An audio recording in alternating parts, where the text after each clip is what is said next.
like this.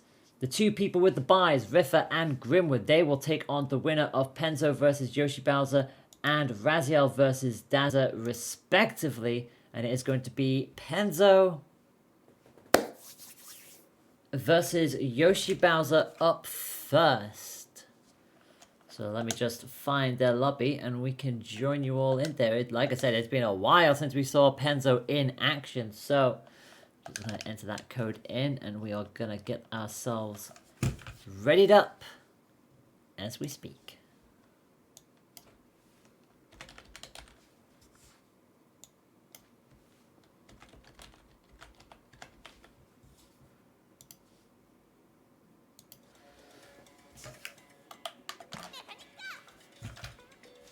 So Penzo versus Yoshi Bowser, we know Yoshi Bowser is a very consistent player. We've seen them so many times, pretty much every single week. So sort of like a bit of a oddity not to see Yoshi Bowser taking part. Always wanted to try and break into that top 3 for the first time ever. Penzo, meanwhile, haven't seen them for quite some time. They are bringing us back into the swing of things. It should be fun to see what they are going to offer onto the table. Like I said, last time we saw them in the top 3 was about 42 cups ago. So yeah, long time away for Penzo, who will start on the left-hand side of your screen as Lola. Meanwhile, Yoshi Bowser coming in with the Bite and Bark as per usual.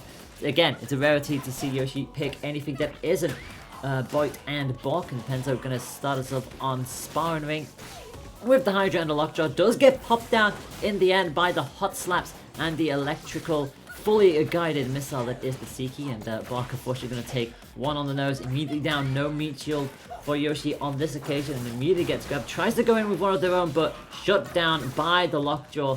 And again, Penzo just keeping this central area, forcing Yoshi to have to play from the corner, and it's never great to be pinned down there, especially with the utility that Penzo has. And another fireball to the face is going to give Penzo the initiative here.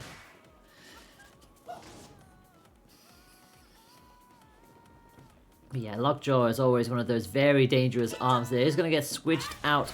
Hydra will stay, but now we got a Boomerang in. That little additional windy effect just sends Yoshi soaring through the sky. We're going to switch out the Seiki for the Megawatt, so keeping the electrical heavyweight goodness, but now slowing it down just a little bit more, which is absolutely fine. Basically means it will just punch through anything that Penzo has, who does come out with the rush, and whilst Bark does go down, it is going to be cancelled out by Yoshi. Just gets the shield up, and we'll just sit down and wait for a little while. Yeah, Pop, just such a bouncy individual, and finally does get caught by the Hot Slap, and now it's going to be Rush Initiative as well. Does come in with the slap. Megawatt can't quite get the juggle, but Penzo does trip up on that. Does manage to get another Boomerang hit of their own, so just immediately takes that advantage away from Yoshi. Yeah, just hopping over that Hot Slap every now and then, and already Yoshi into critical. A grab going to come in as well. Pops them down straight towards the corner. Pike immediately run down again. And it looks like it's only a matter of time before Penzo gets this finishing blow, although having said that, another cheeky little Hot Slap from Yoshi, but finally it is going to find its way through, and Bite and Bark going to drop down on this one, and it's Penzo who starts off with the first point of this best of 3 set. So good showing from both already, but Penzo just keeping that central area for as long as they can, and obviously Lola's bouncy nature, where even if they do get wrestled out of it in the end by a little sneaky little slap from Yoshi, they're very quick to just bounce straight back in. No pun intended. That's literally their ability. They could just bounce around with that. Add on to the fact that they can just inflate themselves, have the shield up, but just sort of like slowly waddle away. It's like Yoshi has to sort of like try and preempt something like that. And you did see every now and then they were trying to go for the grab, but it just never worked. Like, Penzo always seemed to have an answer for the grab attempt, so it is unfortunate, but yeah, Penzo not showing any ring rust at all, which is always good to see, and starting ourselves off with a 1-point lead. Remember, in these early goings, it's best of 3s. We do have starter stages that everybody can pick from. Those starter stages include DNA Lab, Buster Beach, Mausoleum, Sparring Ring, and Temple Grounds. After those 5 starter stages, it's a 1-to-1 stage ban for the first point. For the second point, 2 stages will be banned from a selection of those and the 2 counterpick stages. which are Ninja College and Via Dulce. And we are going to go to Ninja College. So, second point of the stream, it is going to be Ninja College. Again, Lollipop versus Bite and Bark, Hydra and Lockjaw versus Hot Slap, and the Siki. It'll be Penzo who starts on the lower ground, and Yoshi putting it to good effects immediately, trying to keep Penzo down there for as long as they can, because the second they concede the high ground to a character like Lollipop, you know they're going to be playing from underneath them for such a long time, and you cannot afford to do that. Bite and Bark does have the ability to just always jump higher if Bite can jump onto Bark, which is why you always see Bark going down alongside the fact that they can throw out that random, the random little toaster every now and then. And so far, Yoshi is keeping this under control. This is a very controlled approach here from Yoshi Bowser, but finally does get peppered down by the Hydra and the Lockjaw. But again, Penzo jumping in to the slap this time round, and Yoshi holding their own here, has a pretty decent health lead, but has to be very careful. They cannot afford to let Penzo get back into this. They trade punches, but crucially it's Penzo who hits the ground first, but Yoshi is now underneath the halfway mark, make that pretty much neck and neck here. Yoshi's done so well to get this far in, but it's Penzo who's going to pop Yoshi into critical first.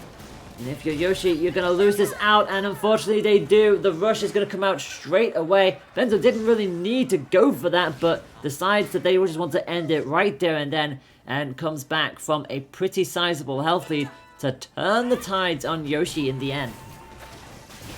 So into the second point here of the second match. Yoshi starting from the downstairs, but quickly gets level with Penzo, and in fact tries to get ahead of them and does so. Actually going to get a hit with the slap that sets them on up for the grab attempt as well. And now they're going to see if they can keep Penzo at range here, because they definitely excelled with it in the previous match.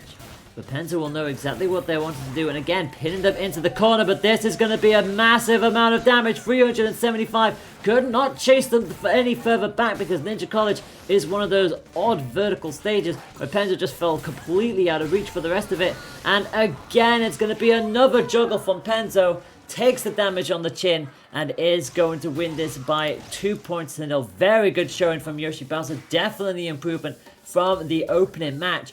But Penzo not going to worry about that in the slightest, and it's going to advance into the next round by 2 points to 0.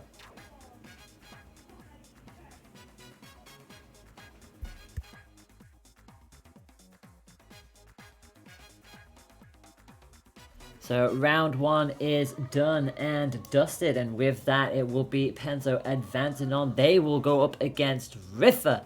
In the next match, we know Iceman will go up against Yam, and Replicant will go up against...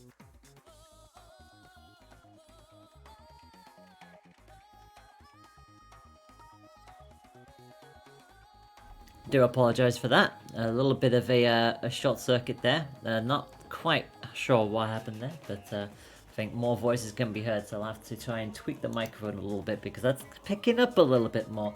But yeah, Replicant will take on Arkrim in the round 2 matchup. Like I said, Grimwood will take on the winner of Raziel Dazzle. We're still waiting to hear what we're going to have for that next. But it looks like we are going to have ourselves match number 2 ready and waiting, and it will indeed be some of our heavy hitters of the competition. It will be Iceman, 13-time winner, versus Yam.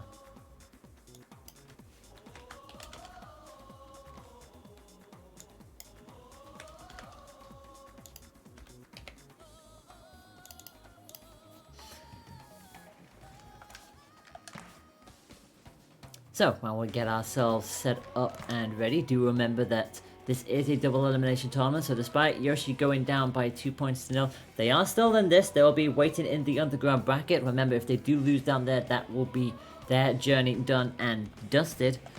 But it's always good to see as many people show up as possible, so if you are always watching this and you want to join in the action, even if you feel like you're not 100% experienced or in the competitive field, feel free to have a go. It's always a bit of fun. You never know what you will learn coming away from stuff like this, so.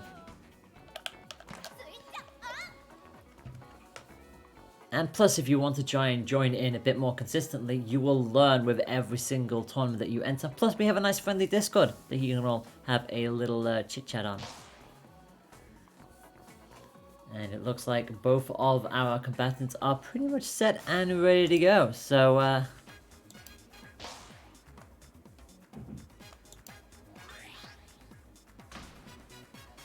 and there we go. And we are going to be starting off on Temple Grounds.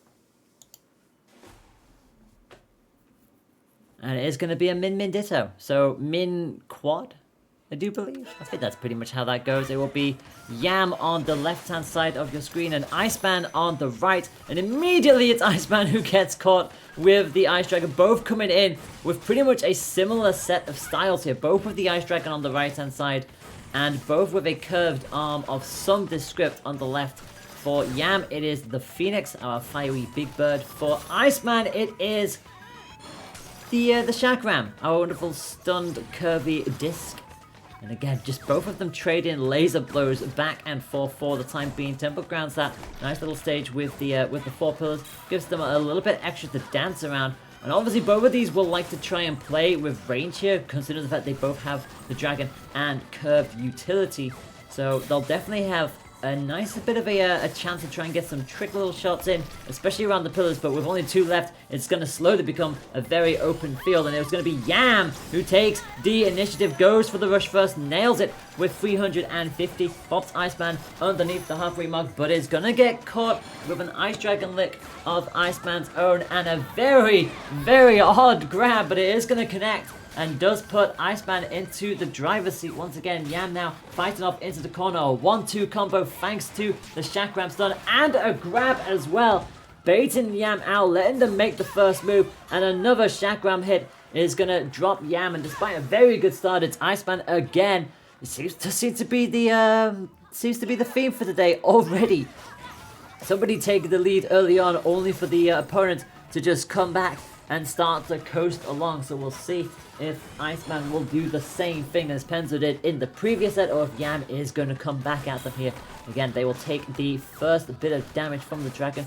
Both, again, pretty much not changing anything. Arm weak on the left-hand side, and Yam takes that as an invitation. Big old damage, 350 again with that dragon lace. It does so much damage in the rush potential. Again, Iceman having to fight from underneath again, pretty much at the halfway mark. And does have rush available, but the longer they leave Yam up with this dragon arm, it's going to be a lot harder to fight from. And the left arm goes down as well. Manages to pick the Phoenix out so that Yam can't take advantage. And Iceman is going to take that momentum and use it beautifully. 310 damage. Juggles Yam in the air, but unfortunately trying to get the dragon arm up falls to the grab from Yam, so they will not have that big disc. And in fact, Yam making sure that not only is the Phoenix up on that permacharge on the left-hand side, but now it's just going to keep Iceman grounded here, keep them without the utility of that. And Yam knows full well that they know Iceman has to come at them at this point. With 23 seconds to go, they're in critical. Yam has the rush, and you feel like Yam will try and hold on to this rush to take it into the next point. And again, another successful hit with the Phoenix. Tries to go for the grab. The disc is going to be up, but with 10 seconds to go, I feel like Iceman is definitely not going to be able to get any more purchase on that, and the Phoenix will stop this match in its tracks. It's one apiece. Yam has been improving with every cup we have been seeing, and it definitely looks like it's not just going to be a one-time done and dusted getting into that third place again. They want to go for more. They want to take out the big names like Iceman and Riffa on a regular basis, and he's going to pin Iceman into the corner. Both are going to go for the rush attempt. Yam, realizing that's not a good idea, has the shield, loses the 40 damage in the end, but both crucially did not get any real purchase out of their rush, so it's going to have to be back to square one for both. But it is Iceman who is definitely riding the momentum a bit more here than Yam is. Have to force their way all the way back into the corner, not a place you want to be. Iceman just bringing all of that experience under their belt to good use and just keeping Yam there. The second they try to get out of that corner, it's just not happening. The Sparky is definitely shutting them down a whole lot more than the Chakram certainly was, especially with all of the pillars down. It's Yam really doesn't have anything to straight up box with which is why Iceman has complete control, and the rush is going to come out for massive damage as well. 345. Iceman isn't breaking a sweat in this one, and that is not going to be in Yam's favor. 30 seconds, they're on 1 HP. They know anything is going to take them down, and they're going to have to come all the way forward. And again, Iceman has the advantage. They get the Dragon Laser up, and with that, Iceman turns that back on its head, and it will be the veteran who takes the first point in this set. 2 points to 1 after this very close ditto.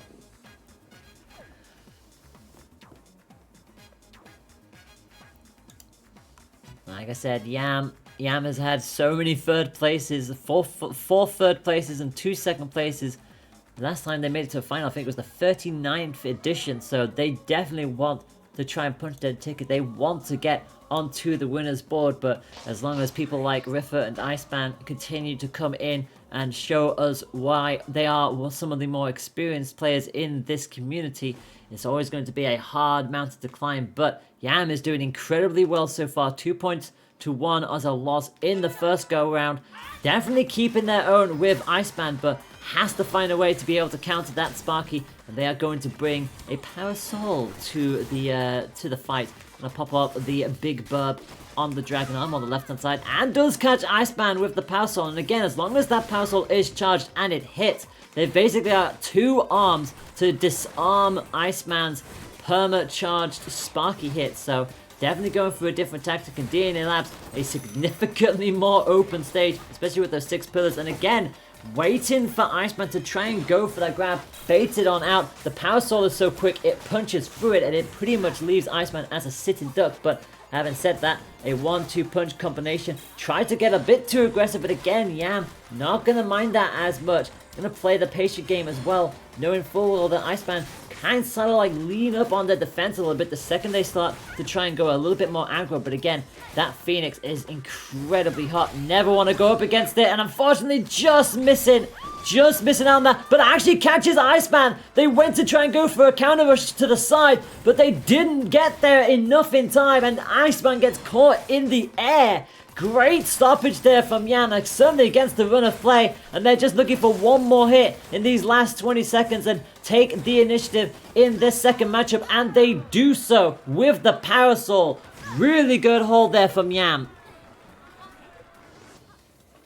That was exactly what they needed, and they're going to bring a roaster now into this confrontation. So an unguided arm. It's going to be all manual aim on that Dragon Arm for Yam. Meanwhile, Iceman is going to ditch the Dragon as well. Chakram and Sparky is going to be the call, so both will have a Boxer Glove of some descript.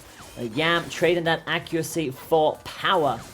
We'll see if that plays out to their benefit. I feel like the Phoenix was doing pretty damn well, so we'll see if the switch-up does work. But I guess they must have preempted the fact that they were going to drop the Dragon completely, and they do land themselves a square roaster hit. Both are going to go for the rush, but again, Yam realizes they really should not have gone for that, and has to shield it out. All of the chip damage on the side of Yam, and the arms do finally fade away. But again, another solid roaster hit. And whilst Iceman is getting a lot of pressure, and they are falling to some of these charged roaster hits and a grab as well. And Iceman is going to get sent straight into the corner. And this is Yam's opportunity to tie this set level. And they do in awesome style. 2 points to 0. My friends, we're going the distance. Match 3 on the horizon. It's 1-1.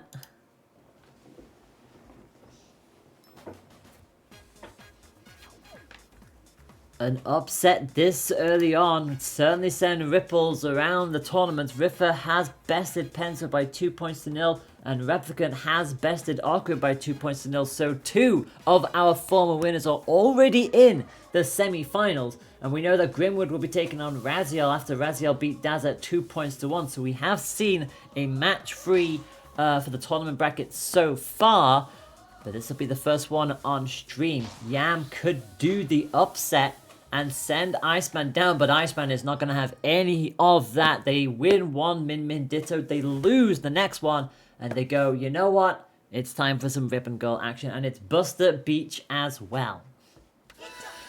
Nade and the hot slap for Ribbon Gold. We're going to have a hot slap of Yam's own on their side. It will be on the Dragon Arm too, so if they can get that charged up, that would be great. But immediately falling foul to a nade hit. Never what you want to have. Basically, it is the Roaster. It's an unguided glove, but instead of that extra firepower, it's extra explosive power.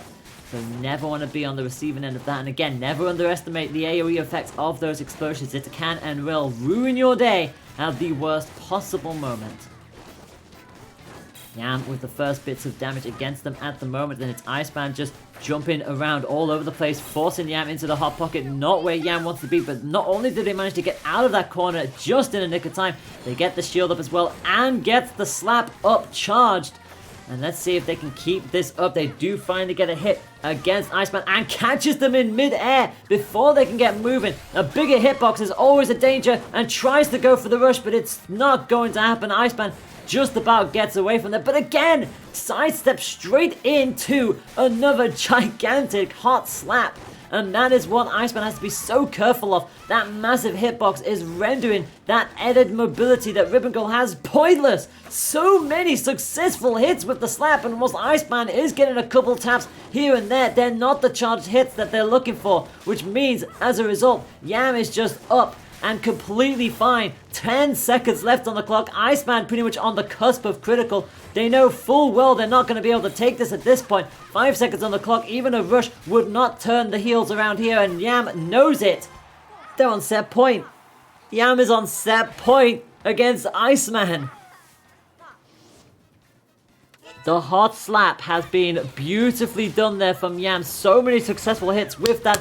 And they forced the self-destruct, which gives them the opportunity to get it charged straight on up. Iceman is going to bring the Tri-Blast into this, so all explosive goodness. Yam goes for the rush again, but falls foul to a 1-2 hit from the nades and the Tri-Blast. And this is where Iceman is always deadly. They know they have the initiative now, and they are going to go on the hunt, on the prowl for extra damage, and you know they're going to keep Yam as close to them as possible so that they cannot get that slap charged up again. Another successful explosive hit, and Yam is losing the momentum so quickly. They're already into critical. Iceman again just bringing all of that experience at their disposal. The blast is actually going to explode in their face this time round, and Yam is hanging on in there, but again, another hit with the bolt, and the nade hits square as well. And just like that, Iceman turns that around with a very dominant showing there. Both with rush ready to go. Yam is going to bring in Roaster and the slap. The Roaster now goes up on the Dragon Arm instead, so switching things around a little bit. Gets a 1-2 hit, gets the Roaster up to charge as a result, but they've got to be so careful. They can't just throw out willy-nilly, especially if you remember the Roaster not as well aimed as the slap will be. It is all manual aiming from here on out, really. And again, another Tri-Blast hit, and it's the worst thing for Yam at this point, because again, forced into the hot pocket, 330 damage, and Iceman is just turning the tides time and time again. And it looks like the upset may not be the cards, or will it? Roaster does finally manage to find another connection, tries to bring Iceman down, but can't do anything else from there. Chip damage and nothing more than that. So an even territory, but unfortunately for Yam, it's not going to help them in the slightest. They needed the damage from that rush, and Iceman, with a massive lead, gets another Tri-Blast hit and is going to tip Yam into critical. Both trade a hit. Yam cannot afford to take any more damage. Iceman still past halfway, and Yam needs to get a rush up to speed as soon as physically possible, because Iceman has almost got it, and it's the Tri-Blast that is going to punish Yam in the end. Nothing that they could do about it. The upset isn't on the cards, and it's 3 out of 4 of the heavy hitters that will be making it through. Looks like no upsets or surprises this time around. 2-1 to Iceman after all of that.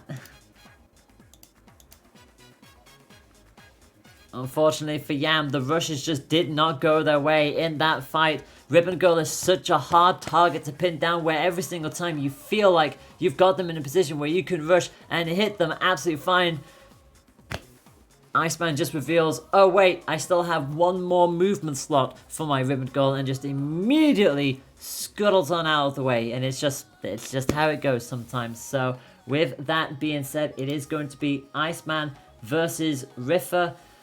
We've seen it time and time and time again, so it looks like we are going to be seeing that once more. It will be Riffa versus Iceman in our first semi-final of the day.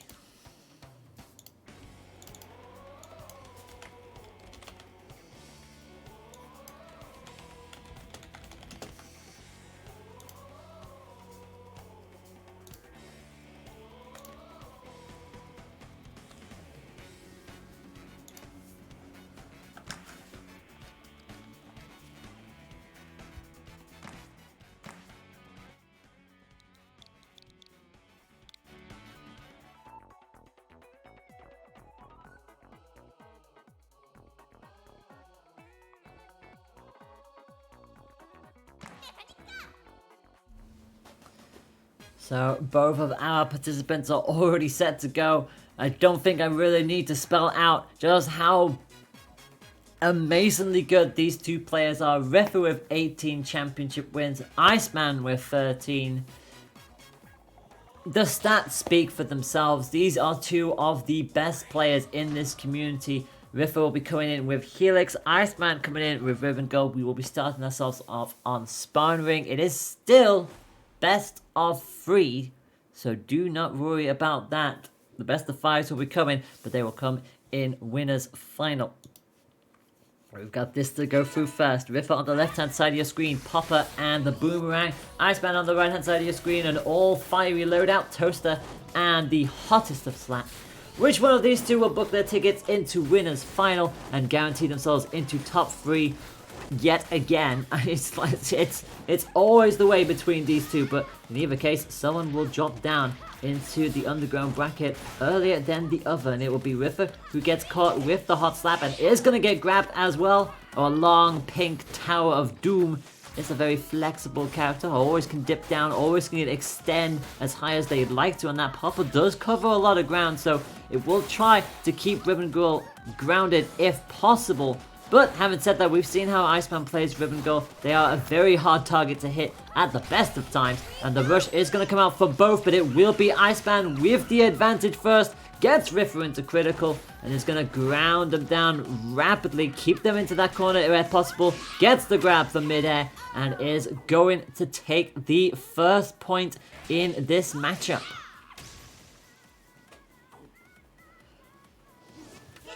Riffa has been known to try and... Oh my goodness me, well, the match absolutely started before Go had even said a word, and the hot slap is going to find its way to Riffa before anything else can happen. The Iceman already being a bouncy nuisance. I say bouncy nuisance, that's Lollipop, a jumping nuisance, there we go. Finally going to get peppered down with that 1-2, and Riffa starts to go for the extension, but not going to quite get any proper purchase that they'd like to. Gets the hit with the Boomerang, but it's not charged. So Iceman won't get sent flying for the time being. Gets packed into the corner once more. Both pretty much keeping themselves on equal kind of footing here. And that Popper and Boomerang combo, it can be very dangerous. But again, Iceman just keeping them close. Keeping Riffa in the corner where they can. And obviously that evasion for Ribbon Girl is always so incredibly high.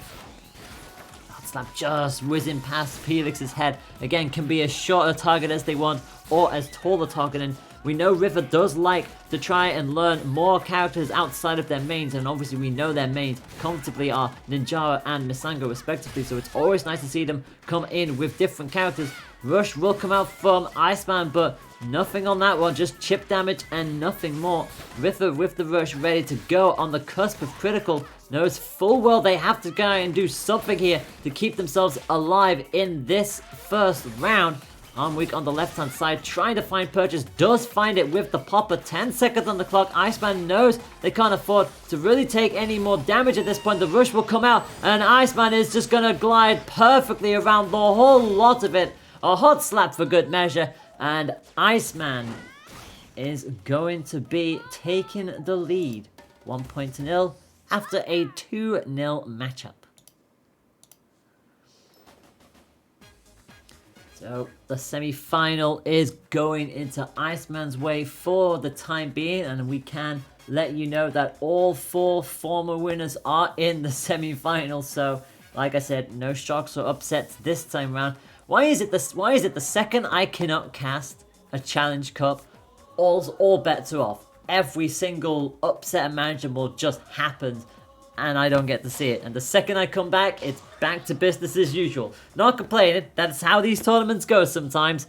But yeah, today, nobody wanted anything like that to happen this time around. But yeah, Grimwood will take on Replicants in our second semi-final, which will be coming up in just a moment. But first, continuation of semi-final 1. Riffa on the left-hand side of your screen, as we see Ninja College make another appearance on our stream today. It's going to be Popper and Lockjaw for Helix this time round. Meanwhile, Iceman not going to switch up from anything. Going to go with that Toaster and Hot Slap. And Iceman actually preferring to be on the lower side, it seems. They started on the higher ground and immediately decided to switch things around. But not really something you really want to be conceding. You don't want to concede the high ground to a character that can just become even higher, such as Helix. And that Lockjaw is always a very dangerous arm to go up against, but more unique arm in this game where it can fire that fireball out and then follow through with the rest of the punch if it's charged, of course. But both are on similar health here at the moment. The Popper is not going to land on food this time around. It's going to be another Hot Slap. But again, Riffa is not afraid to throw that out the second Iceman jumps up. And again, because the Popper covers such a wide area as well, there's a very high chance that they will catch Iceman and force them down into critical. You can definitely see Riffa favoring this stage combination that a little bit more, both into rush potential KO, and this could do it for Iceman, and it does. Was behind on the health gap, but all it takes is one successful rush, and just like that, tips it on its head. Beating Riffa is hard enough at the best of times, but Iceman has the potential to win in 2-0 back-to-back matches if they can keep this up. And again, catches Riffa in mid-air. Definitely not afraid to just throw that at them the second they think they've got the side advantage. Again, needs to be a bit wary of that Popper. It is still catching them out every now and then, and as you can still see, Riffa does have Rush ready to go, so it's really the case of at what point do you pop it? Unfortunately, that is not the time. They do at least get 195. The Fireball just about catching Iceman as they dipped back down, so they'll at least take the damage. It does put Iceman past the halfway mark, but they're not too far away from that themselves, and Iceman does have the rush advantage and keeping Helix grounded now, keeping them in the corner, but they quickly switch back around, and Riffa trying to retake the high ground. They know they have a much more advantage with this in tow, and again another hit with the Popper, forces the arm to be weakened and broken on the right hand side. Nothing Iceman could do about it, just clipped them one too many times and puts Iceman into critical, and the Lockjaw hits as well. 30 seconds left on the clock. And Iceman, you feel like, will probably not utilize this rush unless they can get Helix down to a KO range first. And the Popper is such a quick arm, it is going to connect and force the point against them this time round.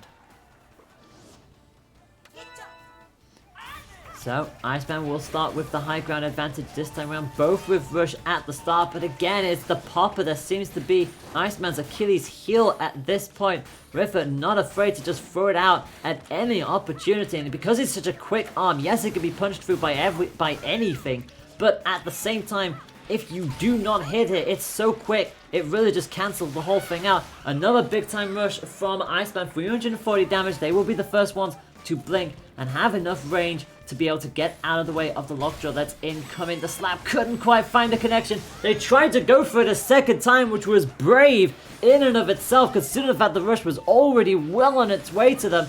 And Iceman is going to jump straight into the Popper, and Commentator's curse ahoy. It's another match 3 coming on up. One apiece between Riffa and Iceman.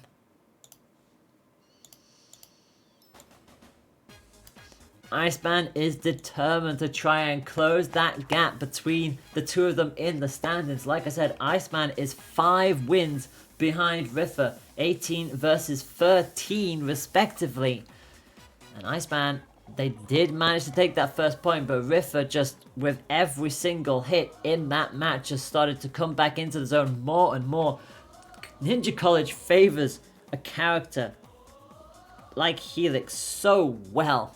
Not only being able to take the high ground, but then just becoming a leaning tower of doom. On top of that, they are a quite bouncy character as well. And the Popper was just keeping Ribbon Girl grounded, not really giving them a chance to start running away with it. And with that, we're going to see what the counter pick is going to be for Iceman in the midst of all of this. You feel like if you're Iceman, you really don't want to be going back to Ninja College. We've seen Sparring Ring and Buster Beach banned from Riffa at this point. So we'll see what Iceman decides to not only pick stage-wise, but if they're going to switch any... I feel like they probably won't switch arms too much. We generally know what Iceman brings to the table in the form of Ribbon. So it's going to be the question, can they take out the #1 seed that is the Riffa Revolution?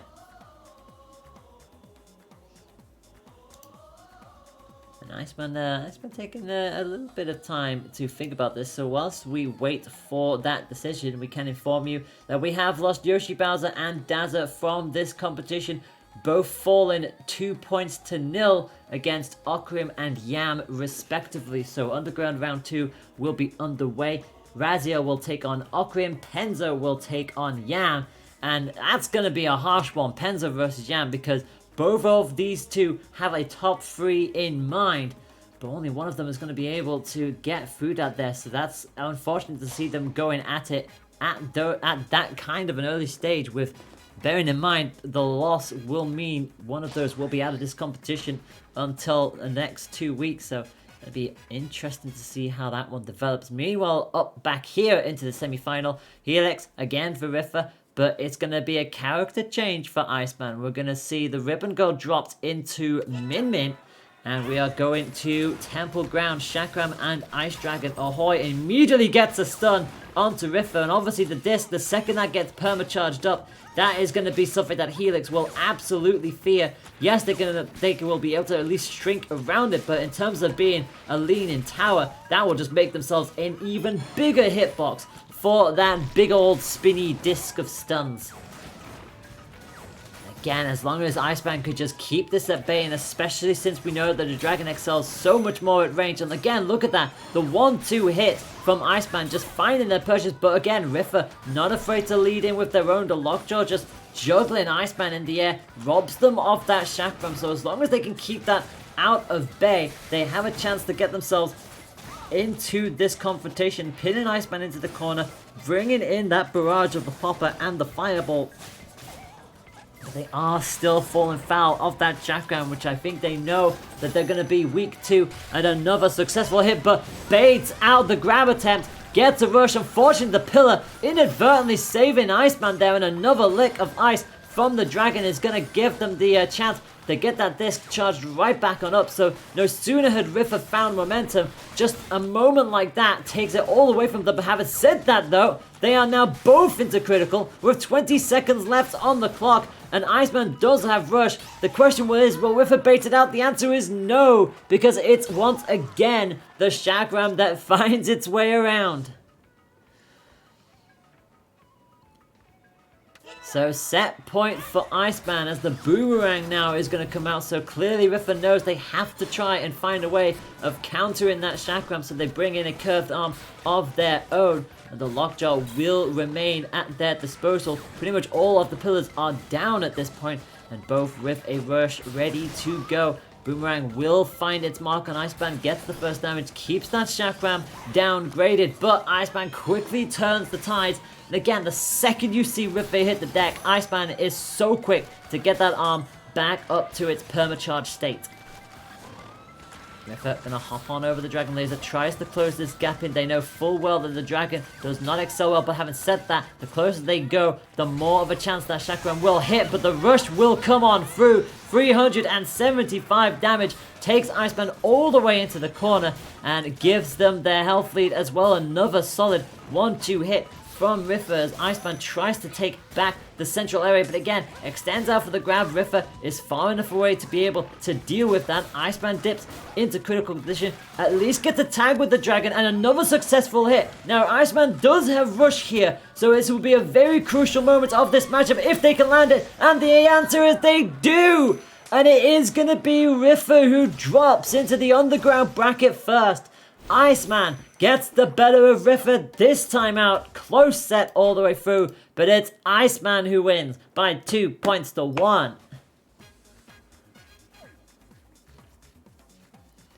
A good showing again from our two big championship leaders, but it will be Iceman who will get the better of them this time out, going on through into winners final, booking their tickets into top 3 no matter what happens from here on out.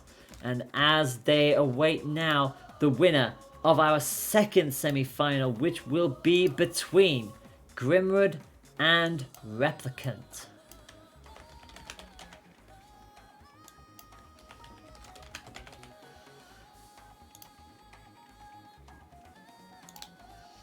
And whilst we get ourselves set up for the second semi-final, I can inform you we have another casualty in this competition for today. It is Okrim who is going to go down. Raziel takes them out by 2 points to 0.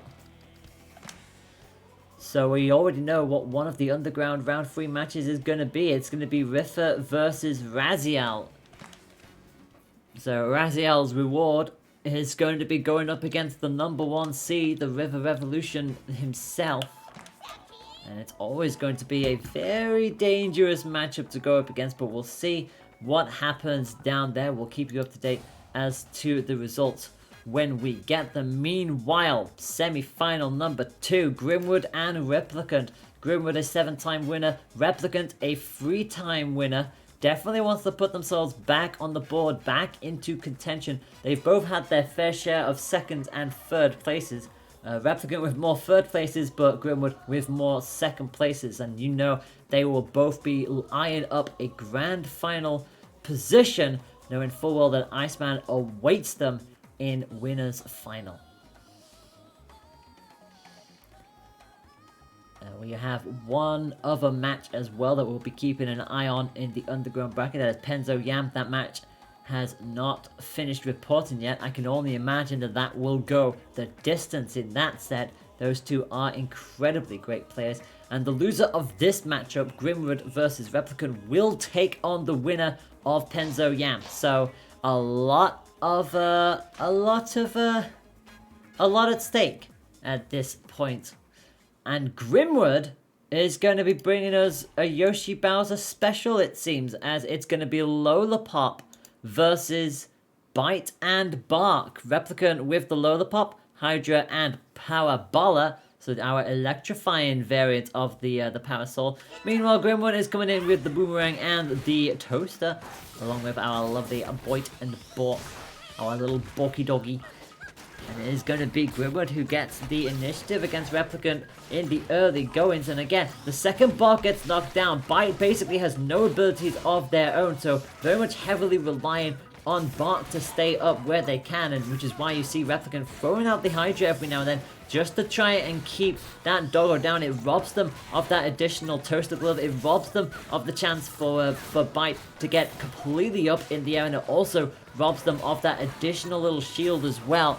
Just that extra little bit to have to fight through, provided Bark stays on the field for as long as they do. And so far, it's a bit of a stalemate at the moment. Again, the Hydra is trying to compensate for the fact that Grimwood may get those big jumps off every now and then. But the rush will come up from Grimwood, but no purges on this occasion. Now it's time for Replicant to go in, but again, shield up. This is very much a stalemate match here. Neither of these really getting the initiative of anything here, both with failed rushes. The damage is slightly on Grimwood's favor at this time of asking. I've never seen a match go this long with both still in the top 75% of their health bar. Grimwood does take a bit of a knock, but so too has Replicant. But finally the Hydra pokes on through. They're very much on similar healths here. With 12 seconds left on the clock, the Hydra just keeps on missing. The rush will finally tag Replicant, and that will surely be that. 5 seconds on the clock. Grimwood immediately backs up, has the shield up. Replicant knows full well there's nothing they're going to be able to do about that. And it's that one rush right at the end that tips it for Grimwood. Replicant not happy with that in the slightest. Roaster and Powerball are probably going to come back out. Grimwood coming out with an all boxing setup. Chiller and Toaster. So we're going to have Fire and Ice for Grimwood's disposal. Meanwhile, it's Fire and Electricity for Replicant, who gets a shock with the Power Baller and also takes Bark down in the process. They were a little bit too far away to really go in with the rush advantage as well, but you feel like the second they do that again, they'll absolutely go for it. And in fact, the rush will come up right now and actually gets 345, takes Bark down, shocks Grimwood into the corner, and just like that, Replicant has a massive health lead going into 60 seconds on the clock. Grimwood past the halfway mark. Replicant finally takes a little bit of damage. Grimwood trying to force them into a bit of a mistake here, a bit of a lapse in judgment, but Replicant having none of it. Lets Grimwood back away, or force Grimwood back away with the onslaught of their own. Remember that Power Soul is, you never want to be caught in the shock radius of that umbrella. And again, Grimwood taking so many hits for free here. And again, the more of these hits that keep on going through, even if they're not charged, it's just more of a health lead that Replicant has, and they are not bothered about this in the slightest. So many grab attempts coming out from Grimwood as we enter 30 seconds on the clock, and Grimwood hasn't been able to get any purchase at all in this point. Replicant definitely learning a lot from the initial matchup. Again, takes another hit, but once they're pinned into the corner, Grimwood is just not finding a way through. Finally, they'll get the grab, but with 10 seconds to go, it looks like that is too much of a health lead to break. Bark goes down as well, and Grimwood absolutely knows that they can't win this one. It's going to have ourselves a little bit of a dance-off. Always nice to see that happen. Grimwood, knowing full well nothing that they could do, pretty much looks towards the camera and knows full well that is a tie. So, both with Rush ready to go. Roast the Power Baller again for Replicant.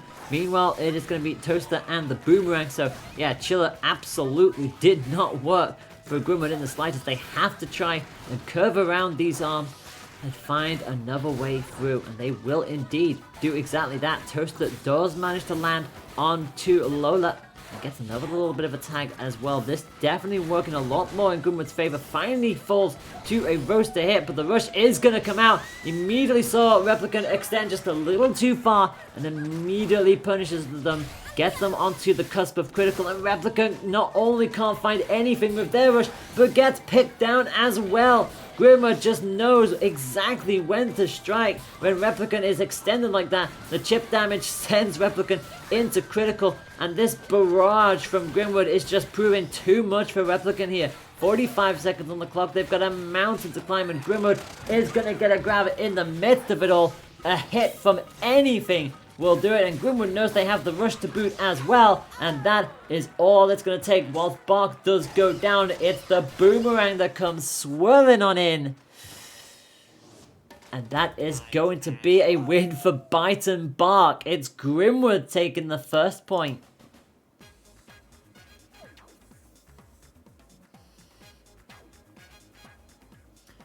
So, quite a surprise there, and yeah. A 2-0 victory.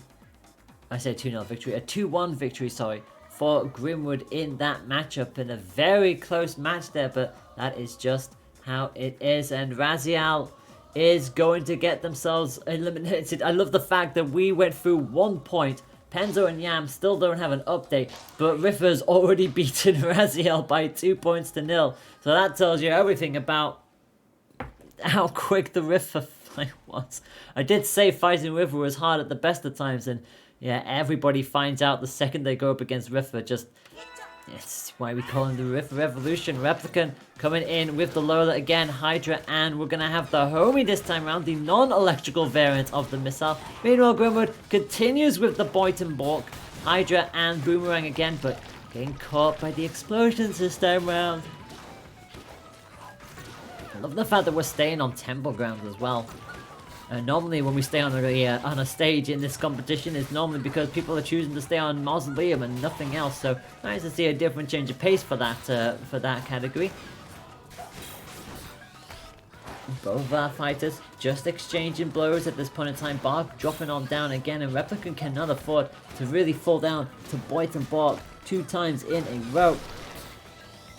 all the pillars pretty much getting cancelled out almost immediately. There's just the one pillar. Well, make that no pillars whatsoever. So none of these want to take advantage of any curved utility. They just want to come straight in with a punching matchup. But again, as long as the Hydra is coming on through as a charged on hit. Having said that, both of them do have the Hydra, and it's Replicant who at least gets the first hit with the rush, but can't get the second hit, which they would have absolutely loved. But the missile does do so much damage in its rush form. You always have to be incredibly cautious around it. Grimwood will have rush and immediately goes for it, catches them with the rest of their tornado. 355 as a result, pops this right back in to a very close fight here on the cusp of critical. 10 seconds to go. Another hit with the boomerang. They are on very level terms here. The Hydra just about getting denied, and Grimwood again gets the hits that they want. Backs immediately to the corner, and Bark gets a little cheeky poke of their own. And with that, Grimwood is going to yoink another point away. And this puts themselves on set point here. Bark again just throwing out that glove. It's just so much additional pressure to put themselves under. And if the self-destruct can happen at the same time, it's definitely going to put Replicant on the back foot. Immediately goes up for the high ground missile. It's going to hit Bark, but crucially not bite. So it won't really matter for Grimwood in the end. That missile, unfortunately, does indeed do the damage. And again, Replicant trying to keep that central high ground if they can, especially with the added bounciness that Replicant can utilize. But again, no purchase on the rush. Waits for the explosion to die down. Grimwood gonna let Replicant waddle on over closer to them so they can get themselves back into position and fling on in with the boomerang and the toaster. Tries to go for the jump on Bark, but it's going to get denied this time by Replicant. The Hydra shuts them down immediately, but unfortunately doesn't get shut out on that one. The rush loads them into even more damage that they really do not want to be taking right now. They cannot afford to be losing another point here, otherwise it's pretty much done and dusted. Replicant on the cusp of critical. The roaster not going to find its mark, neither to does the boomerang, and Grimwood is just having so many free jumps on Bark at this point, and Replicant finally pops them out of the air. But again, look at the health lead and look at the time left. Grab will finally pop Grimwood onto the halfway mark, but Replicant on the cusp of critical needs to do something big, and is gonna do something big. 480 damage takes Grimwood down to 1 HP, and Grimwood knows the explosion is unfortunately going to take them out. They had to close in the gap. They went to lower the shield, and unfortunately it is going to punish them in the end. Replicant saves their skin and keeps themselves in this set. And again, gets another solid knockback and a good wake-up read as well with the Hydra, keeping Grimwood at bay. They know they've got rush ready to go, and Replicant wants to desperately charge it up as quickly as they can, knowing full well that missile will absolutely scare Grimwood.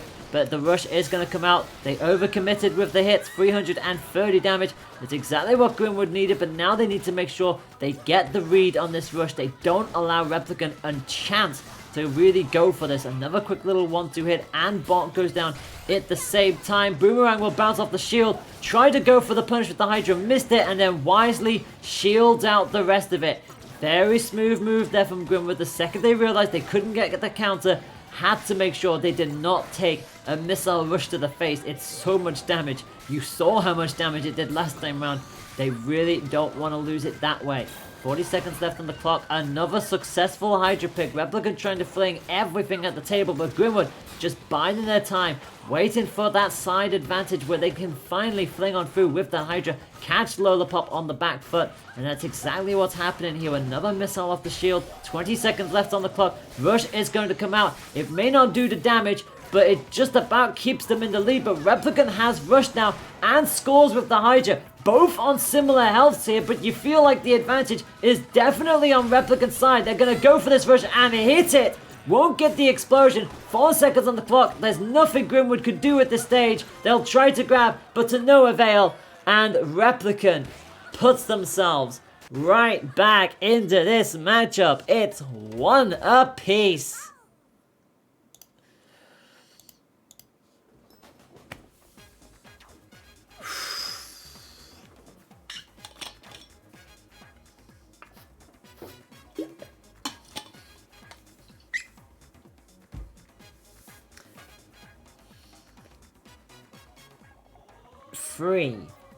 three matches in a row, all going to match number 3. Iceman versus Yam, Riffa versus Iceman, and now Grimwood Replicant.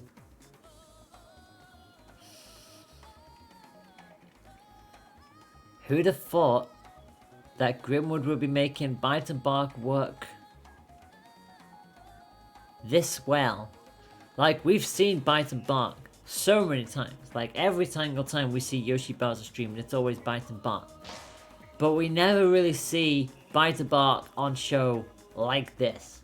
Like, Grimwood is finding ways to make this work, and being able to sort of like use that additional jump as kind of like a cooldown, almost like a bait sometimes, where it's just like, alright, I'm gonna go for the high jump, let's see if you want to try and hit me, and I've got something in store for you if you do something like that.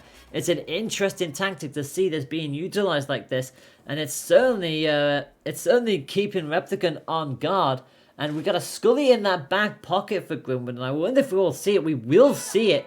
So it will be Hydra and Dragon for the Lola, and it will be the Toaster and the Scully for Grimwood. So the Scully, like the Popper, a very quick arm, one of the quicker arms in the game, also one of the lighter arms, so it will be punched through by everything. If it can find its mark, it will leave a poison on your opponent. Just does that little extra chip damage, provides that little extra stutter as well. And on top of that, you can stack it up to 3. So every little sliver of damage will definitely matter in the grand scheme of things, especially if you see what some of the overtime shenanigans can be like. Grimwood just keeping their range here at this point in time. Replicant does have the Dragon at their disposal. Obviously does excel with the long range, and the DNA Lab's certainly one of the longer stages in the game. The Dragon is going to quickly sweep Bark off their feet. And that's kind of one of the things that Replicant will likely be looking at as well. The fact that you can curve around with the Dragon arm and just use that sort of that if you do have a shield waiting for you, you can at least turn it around and take out Bark in the process.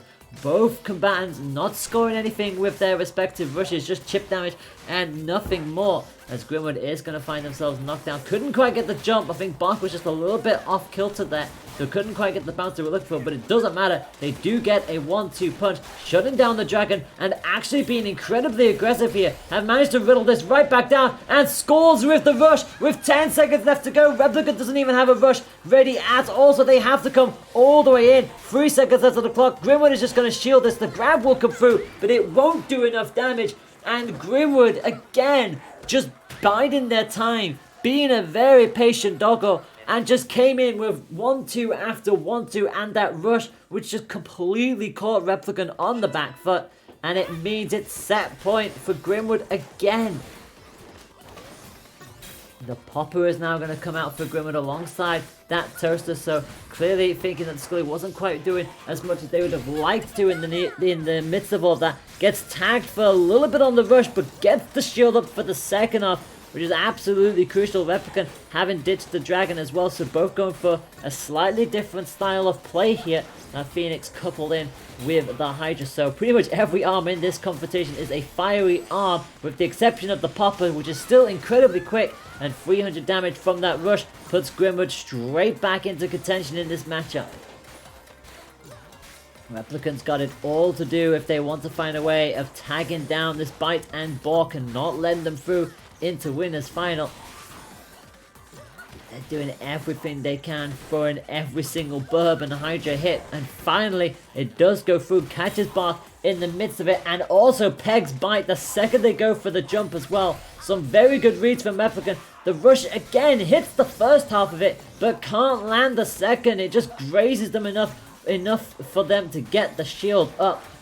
But again, Replicant knows they have the lead with 23 seconds left on the clock, just over the halfway mark. Lands the Hydra hit as well, which forces Grimwood into critical, and a wake-up weed with the Hydra as well. The Popper finally does hit through, and the last of the tubes pretty much dropping as well. 10 seconds on the clock. Does Grimwood try and go for a bit of a Hail Mary? I don't think they will. With 5 seconds left on the clock, no amount of damage will do it, and I think they know it. They'll get the grab, but it won't do enough.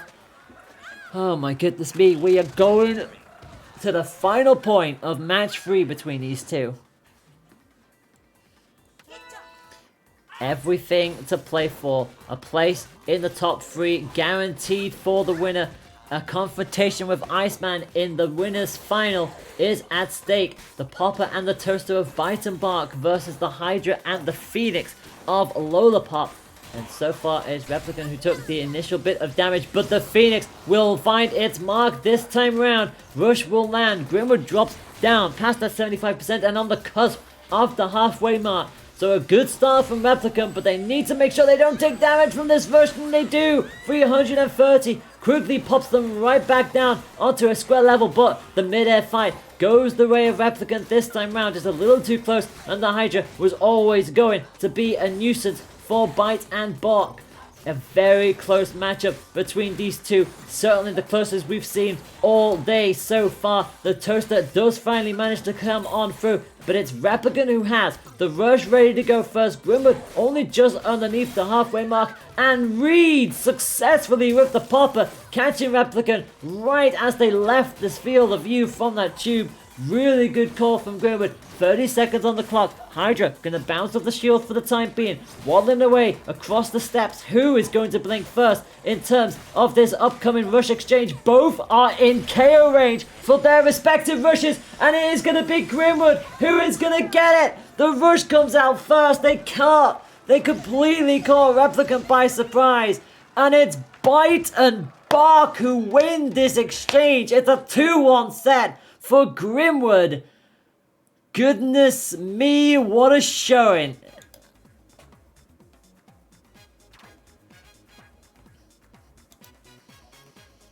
The added experience from Grimwood comes into play right towards the end, and it's Bite and Bark who win despite everything from Replicant. It's Grimwood who will book their ticket into winner's final, and there they will go up against Iceman. So it does seem to be business as usual here. I say business as usual with Furstenton winners final, so not quite business as usual, but it is still the 13-time winner Iceman who is about to lock arms with Grimwood, our 7-time winner.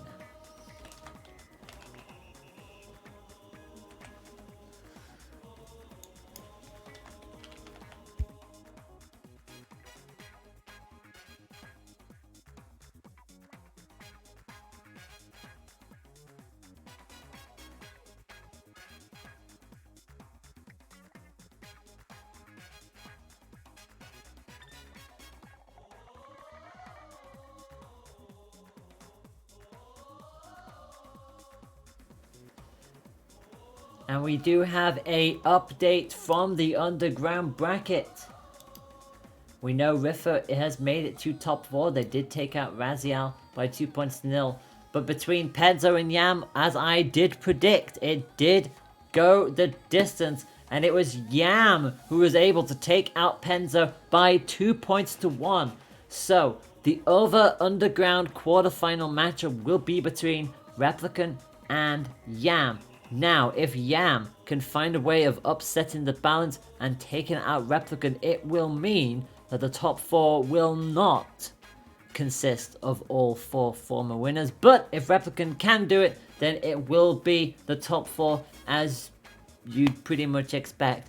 You always want to see the upsets, but sometimes the experience just pays out. But it will be awesome to see how that matchup plays.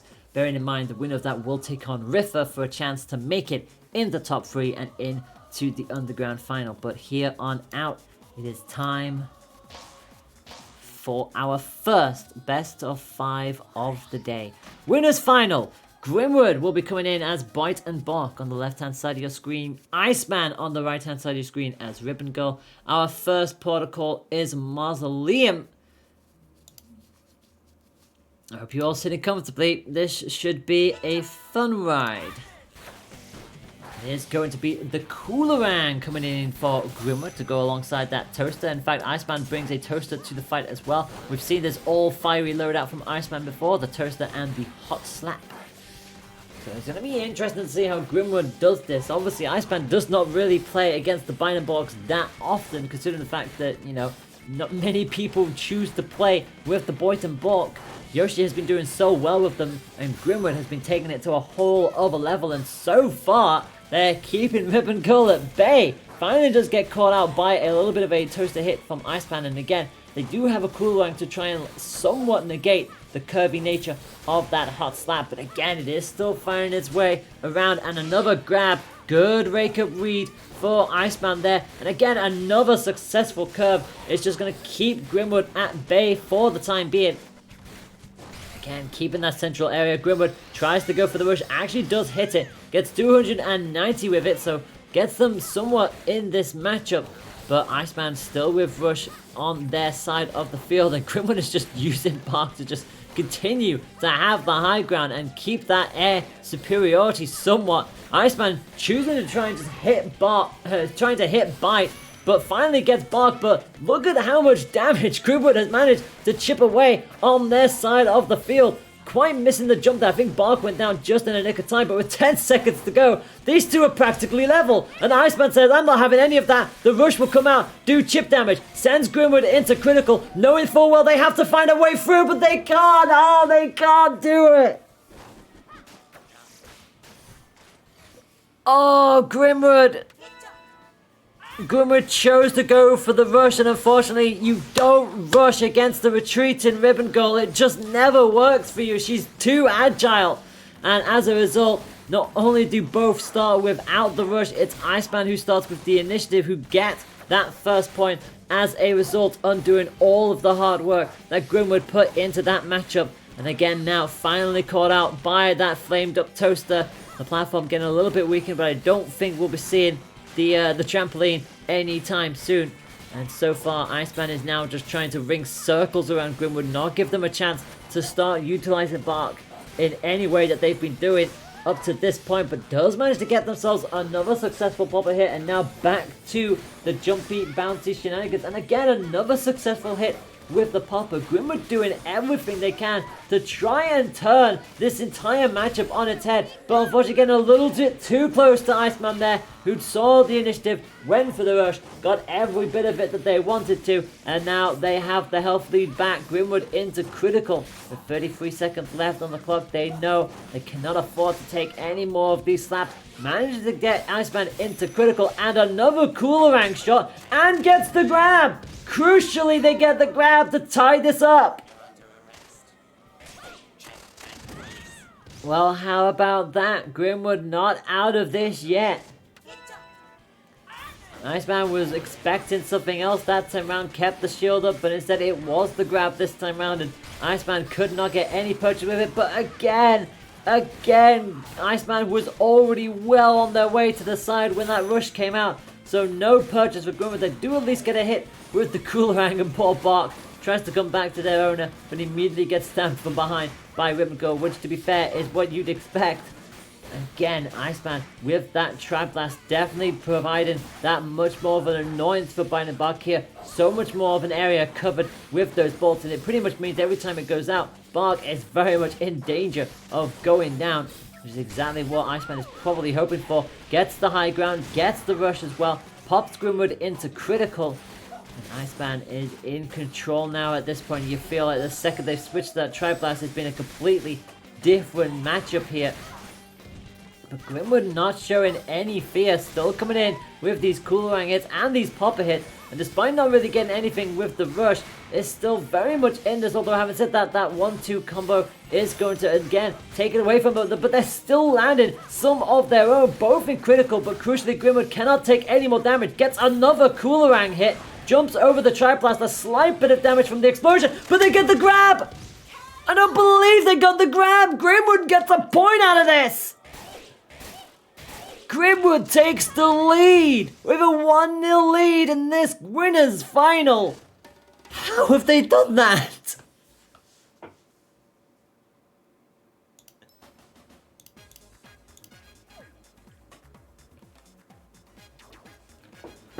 Well, I don't know about you,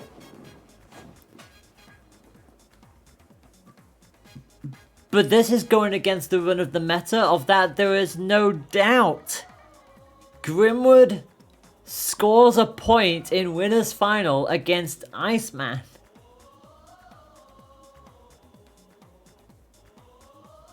I think at this point we can now throw our hands up and say all bets are off in how this winners final is going to progress.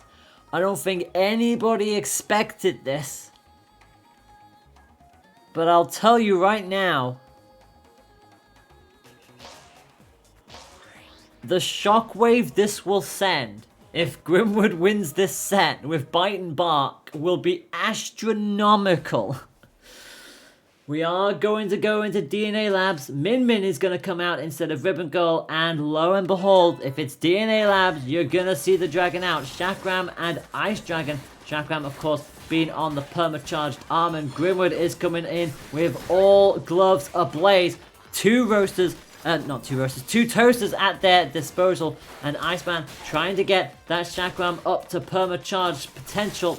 But also that arm weak on the right hand side, so they'll have to be incredibly careful. Obviously the Shakram will help just keep them buffered out for the time being. The dragon does get a hit, so too does the Shakram, but the 1-2 isn't enough to get the knockdown on this occasion. And whilst Grimwood is taking a lot more hits, they're finally able to find a way through the toasters and are pinning Iceman against the wall, not giving them a chance to get anything charged up, let alone ready. Whilst they do have rush to go, they are on the cusp of critical already. Grimwood is not slowing down. They're not giving Iceman a chance to breathe in this match. And again, every time you see Iceman slide to try and get that permacharge up on the Shakram, it's just not happening. Grimwood has an answer for everything Iceman has at the moment. The dragon will come out, but again, it's not hitting anything. And finally, the Shakram is up for Iceman. But with 30 seconds to go, they've got a lot of health to whittle on down here. And Grimwood does have the rush all set and ready to go. And they're using these tubes beautifully.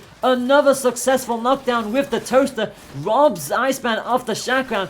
13 seconds to go. They both get a hit in, but crucially, whilst it gives Iceman the chance for the arm up, there's only 5 seconds left, and I don't think a rush will do it, and I think Iceman knows it. Iceman knows full well nothing is happening from that, and Grimwood's gonna score another point.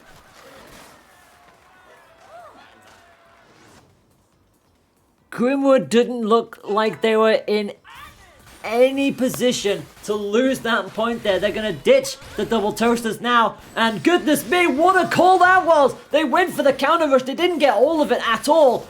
But they absolutely stopped Iceman in their tracks. That bit of hesitation costing them dearly there. And it means that Grimwood gets out of that one scot-free. Finally gets tagged by the Ice Dragon. And the Sparky is going to be up to perma-charge potential now. And Grimwood has to be incredibly careful of that, because the second that shot comes up, if the dragon immediately follows, it will be guaranteed damage. So the popper and the Coolerang is definitely going to be an interesting decision for Grimwood to go on. They probably knew that a choice, that another bit of a slip away was coming up. But again, another successful rush, this time way more damage, 330. It puts Iceman on the cusp of critical. Another successful popper hit puts them into critical. The Coolerang's gonna hit as well. The popper wasn't quite close enough, and the grab was just out of range. It does give enough time for Iceman to get the charge up on that Sparky, but Grimwood is looking for one more hit of anything to absolutely turn this set on its head, and you can see why they're still trying to go out for it, and they get it! I don't believe they've got it! Coolerang hits! Grimwood has a 2-0 lead. Let me rephrase that. Grimwood has a 2-0 lead in winners final against the man who has won this tournament 13 times between Min Min and Ribbon Girl, who is... What is happening? What is happening here? Iceman has to do a reverse sweep against a Bite and Bark that should not be this high up on the field.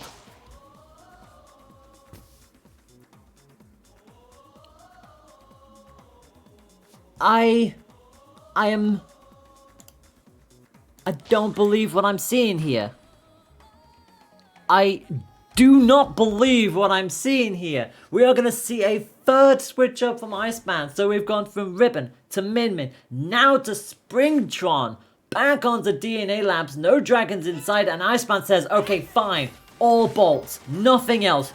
2 tri-bolts at their disposal, so 6 horizontal bolts. They want to make sure that Bark stays grounded. They want to make sure they can hit Bite at every possible turn. And they've got 6 tubes to try and work around with this. Grimwood, meanwhile, sticking with the Popper and the Chiller and immediately freezes Springtron. They went for the EMP. They went for the buffs. They didn't disable any arms. They got disabled themselves and lost an arm in the process of this. Grimwood is playing on another level here. The Popper is going to hit again. And this is going to be a rush. And that's going to be a KO.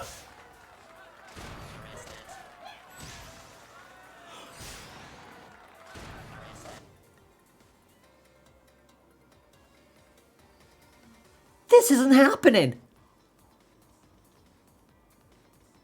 This isn't happening. This surely isn't happening. Tribolt and Boomerang is now going to be the call for Iceman, as Grimwood has just so much confidence right now. Another couple of Popper hits gets them underway with the initial damage. They are going to at least block out the Tribolts. And look at how aggressive Iceman is playing right now. They know they've got it all to do, but they're being picked down every now and then by this Popper, and the Coolerang is going to hit as well. Rush is ready to go from Iceman, but they haven't found a moment to really properly utilize this yet. Grimwood now has theirs, and they're going to be the first ones to initiate it. They get the initial ping with the wind, but it's not enough. It's just graze damage and nothing else. But again, another successful Popper is going to find its way through. Iceman will hit on up with the EMP, so buffs all aplenty.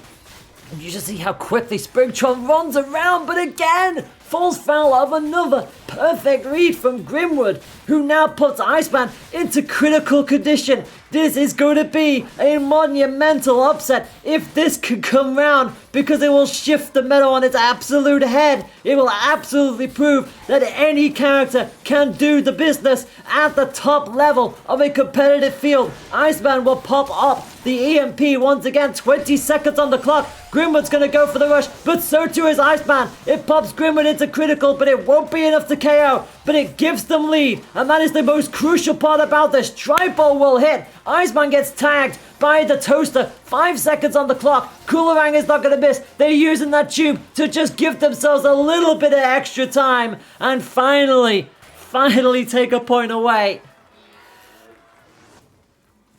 It is not over yet though. It's one apiece in match 3. It is still set point for Grimwood, who now knows they've got it all to do here. If they want to tidy this up, if they do not want to give Iceman the luxury of the potential reverse sweep, they've got to find a way of slowing them down right here and now, as Iceman is just bringing it all to a head. They are not happy with how this has been going. Another Tribolt, and Boomerang finally finds its way through as Grimwood slowly is losing their footing. But again, another quick little Toaster hit is going to try and pop this back into their field of play. So far, so good. Another successful Toaster hit, so it's brought them right back into potential here. But again, still falling foul to these odd tags here and there.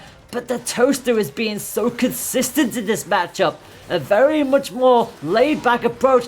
The arm is going to go down, and Grimwood just about is able to just give them enough time, give them enough distance to keep that rush out of bay. And Iceman could not take advantage of the EMP. Gets another hit with the Boomerang, sends Grimwood onto the cusp of critical. They know full well a rush will KO it at this point, and Grimwood knows this. 30 seconds on the clock. Both trade a toasted hit. Again, the EMP goes up, and the EMP is shut down immediately. Now Iceman on the cusp of critical, gonna go for the KO range. It gets the initial hit, but can't do anything more than that. And it gives Iceman all the impetus they need to seal this up. Somehow they don't hit. There's no, the arm's down. Oh my god, Iceman gets away with it. How did Iceman get away with that? The arm went down and somehow Grimwood couldn't land the hit. Iceman gets the arm back up, is able to jump away and gets the point. What a matchup. What a set this is turning out to be right now. 2-1 in winners final. Oh my gosh. Deep breaths, everyone. Deep breaths, everyone. Grimwood, how determined are you to make it into grands with Bite and Bark? How determined are you to cause an upset that would absolutely just floor everyone? I'll tell you what, you're putting on a show whatever happens.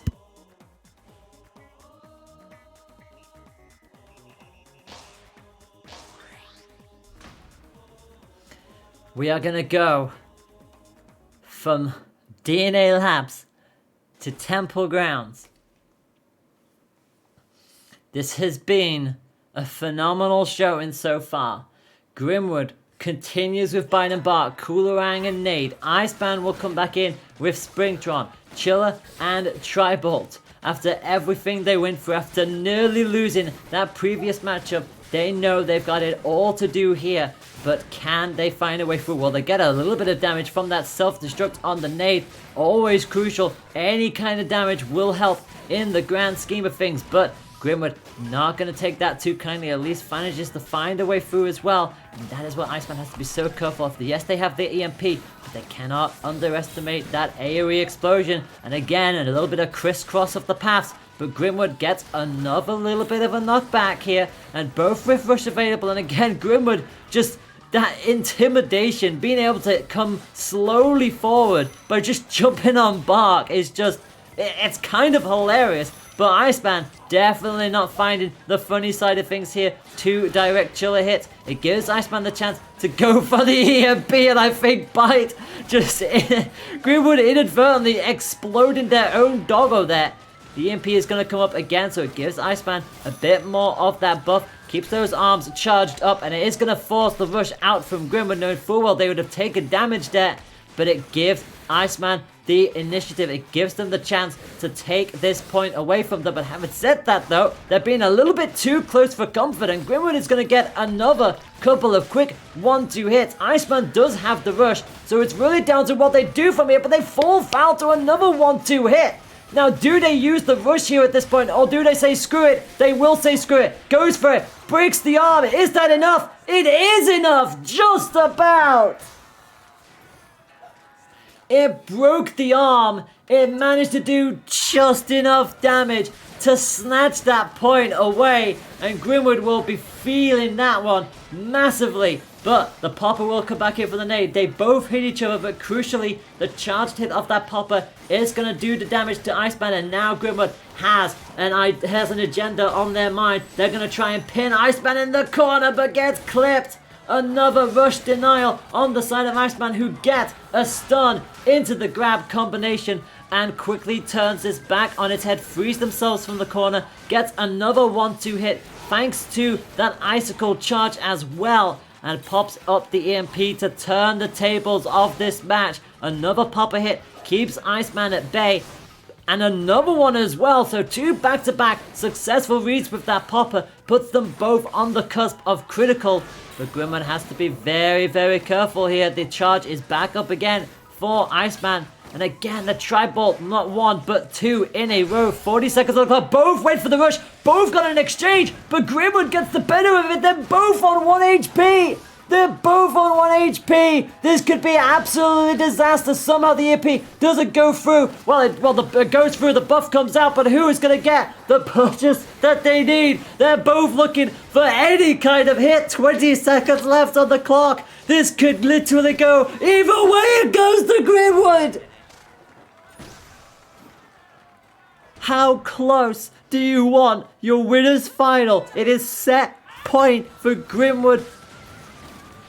But anything could still happen here. Another Popper hit in exchange for Bark's life. It is just unbelievably close between these 2 participants. Tribolt and Chiller versus the Toaster, and not the Toaster, the Nade and the Popper. Another successful hit, but the Popper just about managed to retreat in time before the EMP could come out, but unfortunately not for the Nade. Now will this rush connect? It will connect. Big time damage, exactly what Iceman needed, 250, just exactly what they need. Trying now to keep Grimwood at bay, who is inching closer and closer, finds the nade here. That's exactly what they needed, but they're giving Springtron enough room to be able to dodge into, and now they're pinned into the corner. What can Grimwood do from here, knowing full well that Iceman thought about going for the EMP, don't read out the bait, managed to get the knockback off their own, and again puts themselves into a position where they can take that central area, but they're both taking so much damage, whether it's AoE damage or the little toaster hits that are coming in from Bark as well. It's oh so close between these two, but again another stun into that explosion as well. Both, well, are just, they're so close. Both are in critical. A rush from either player will do the damage. Both are gonna go for rush, but Gremlins gets it. Gremlins through. Gremlins one roof bottom Bark.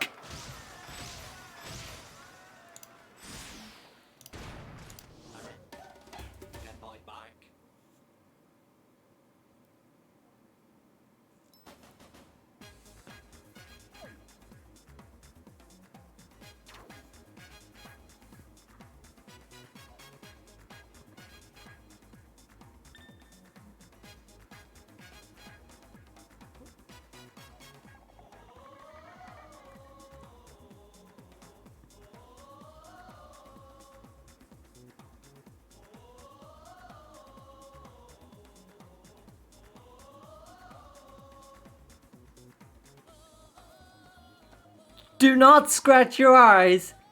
You are absolutely 100% seeing the most extraordinary things happen in this Challenge Cup. Grimwood has won the Underground semi-final and the Winners' Final with Bite and Bark against two amazing players in the form of Replicant, 3-time winner, and Iceman, 13-time winner. I am speechless. I am absolutely speechless. It means that Grimwood is in grand finals, having used only Bite and Bark. I am, well,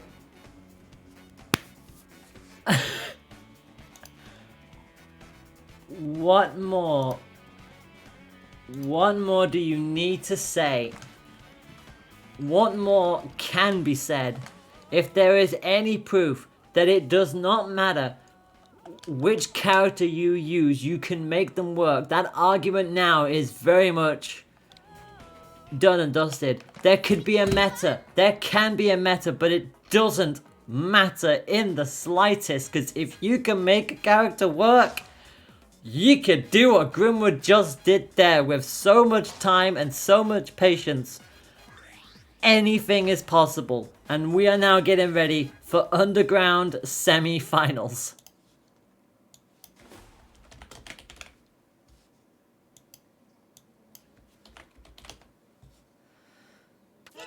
Oh my goodness me. It is Riffer on the left hand side of your screen. It is Replicant.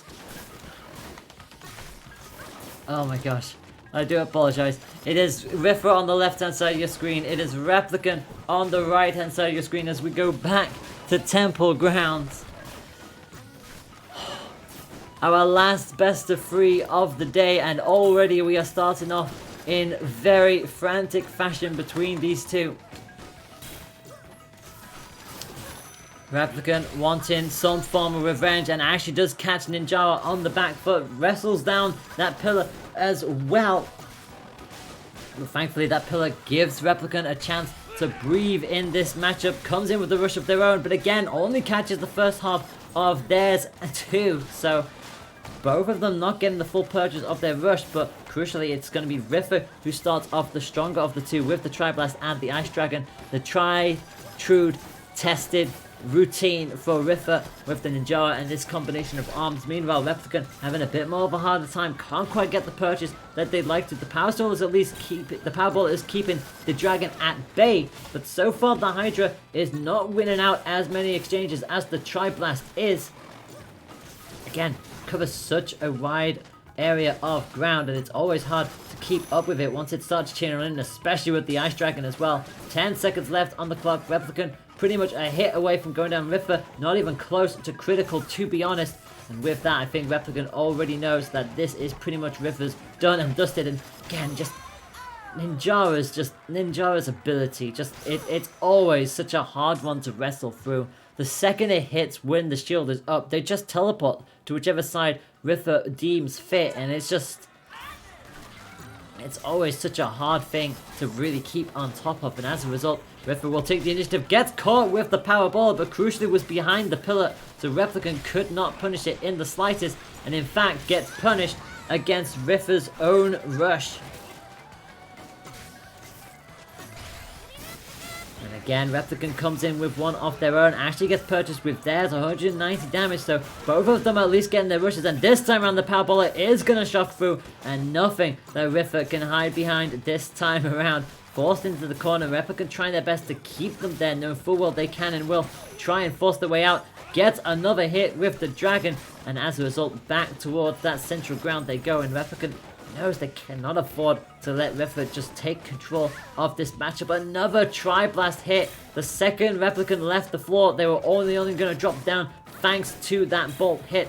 And this is what I mean about the Tri-Blast just seeming to hit a lot more consistently than the Hydra is. Replicant had such a good start to this matchup, but Riffer is bringing this back bit by bit. I think they have health lead at this stage of the game. 30 seconds on the clock. Riffer knows that Replicant has to come towards them here.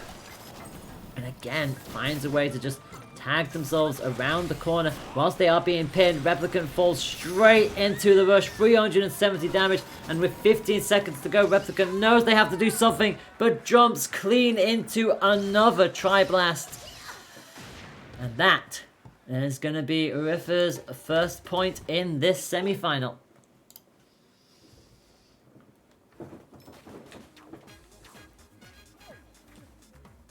Oh my goodness me. Well, Temple Grounds is going to be the call between these two yet again.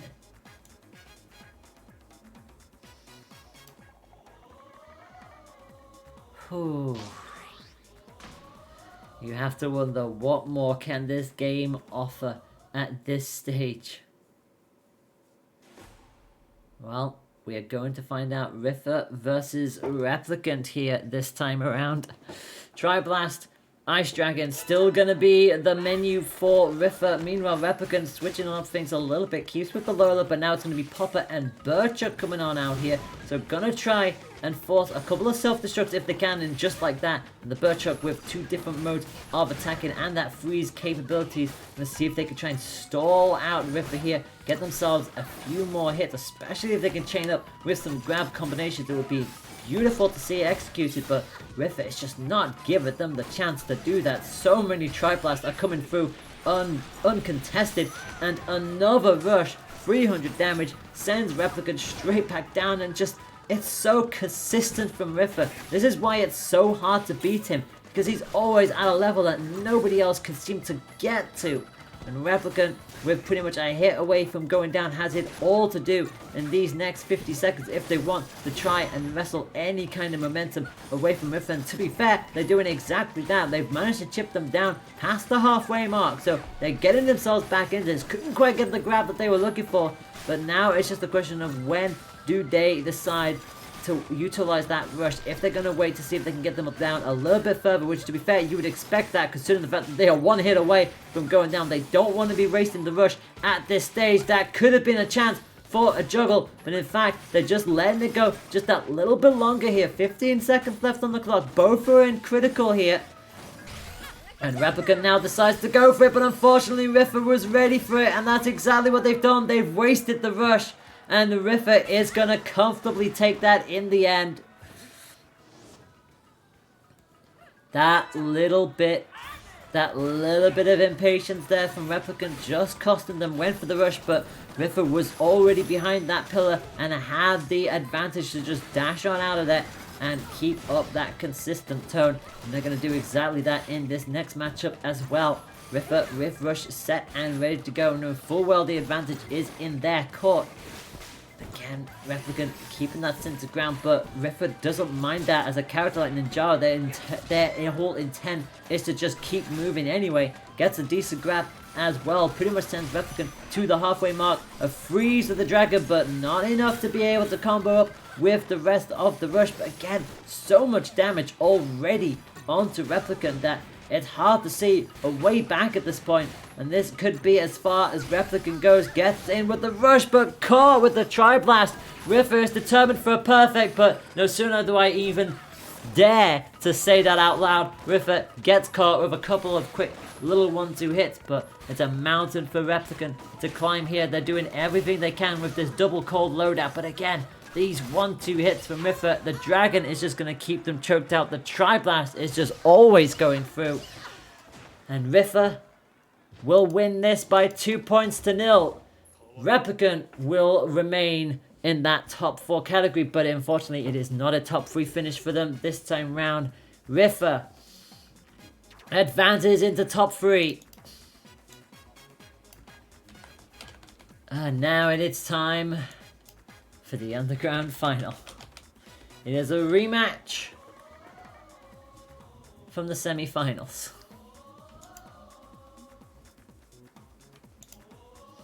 It is now time for Riffa versus Iceman once again. How much more can my voice take? Plenty more. I know I did some casting yesterday, but my voice is always still ready to go, and Arms always gets that hype going. It always gets the hype going, especially when you see things that you just don't normally see on a regular basis in this competition. Like I said, I think everybody pretty much in chat agrees, seeing Bites and Bark do so well in Winners Final, let alone in the whole tournament, is just a feat in and of itself. But that's the state we're in here. That's the life we're living in the Arms community right now. And like I said, take note. Do whatever the heck you want. You can make it work, and I absolutely believe you can. Grimwood and Bite and Bark await the winner of this Underground Final. It's best of 5s from here on out. Riffa Evolution versus Iceman. Iceman winning 2 points to 1 in the semi-final earlier today, but obviously that was the best of 3. This is now the best of 5. Can Iceman cause another bit of a moment by taking Iceman out twice in this tournament today? Or will Riffa get his revenge as he is usually wont to do and book his ticket to see a nice, charming, robotic, small doggo? No, dog. Oh. Okay, never mind. Dog will do. Web captioner does not like memes, it seems. So, oh well. Oh, you even said it right the first time round, and then you just decided to switch it. Never mind. So yeah, anything can happen here. And the best part is, like, again, remember that this entire thing is a seasonal event. These will add up to the PR points at the end of the season, so all bets are off on what this will do in the grand scheme of things. Underground Final is upon us. It will be Riffa on the left-hand side of your screen, coming in with Masango. It is going to be the Cracker and the Coolerang to go up against Iceman with the Min, Sparky, and the Ice Dragon. Thought about going for that permacharge immediately, but not going to happen just yet. The masks of Masango are at play. Blue mask was on for the time being. Gives Masango that little bit of extra speed, but quickly derobed there by Iceman. Both of these two pretty much have a similar kind of playstyle here, both of which want to have something on at all points. The permacharge, however, is just proving way too much for Riffa here. 2 shocks in a row. Make that 3 shocks! 3 shock grab combinations in a row for Iceman. Goodness me, was that a perfect? Was that a perfect my eyes just saw? Yes, it was. Iceman perfects Riffa just like that. and immediately tries to set up for the same thing, but Riffa not going to have anything to do with that. I love the fact that we went from Riffa almost getting a perfect on Replicant to then being perfected on by Iceman. That is just how this flipping tournament works sometimes. Both with a cool arm at their disposal, one Ice Dragon versus their one Coolerang, and Riffa is making this work significantly better than previously. And obviously they've got the yellow mask on as well, which means in a one-on-one rush exchange, Riffa will punch through uncontested, so you have to be so careful with that. And that's why Iceman, knowing they're on the back foot, knowing full well the Riffa has complete control of this matchup, they're going to get caught with the grab and hand that point straight back to Riffa.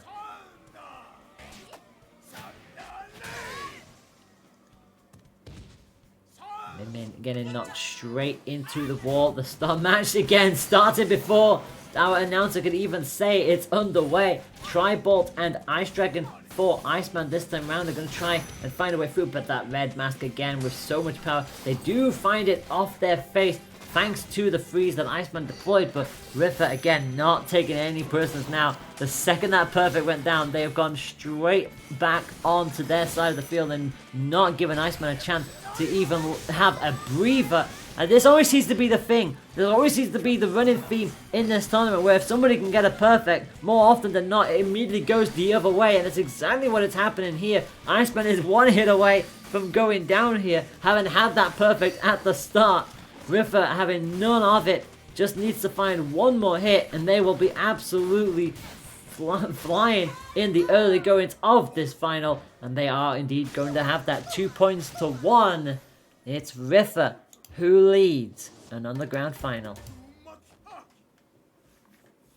So despite Iceman getting the first perfect of the day, it's Riffa who takes the first point of this underground final, which puts them exactly in a place that they definitely want to be. Masango was definitely the call to do.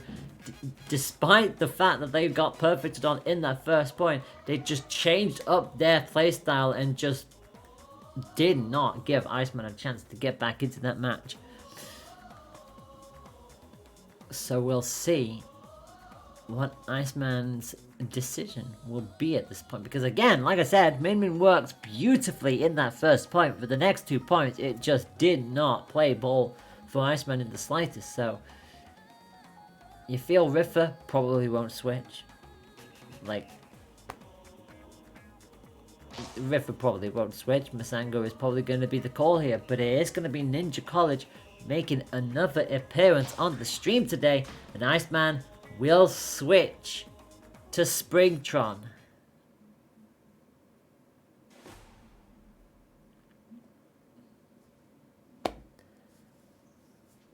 Can Riffa keep this momentum going and get their revenge on Iceman, or will Iceman find a way to get the highest champion winner of this competition out of the underground brackets for good?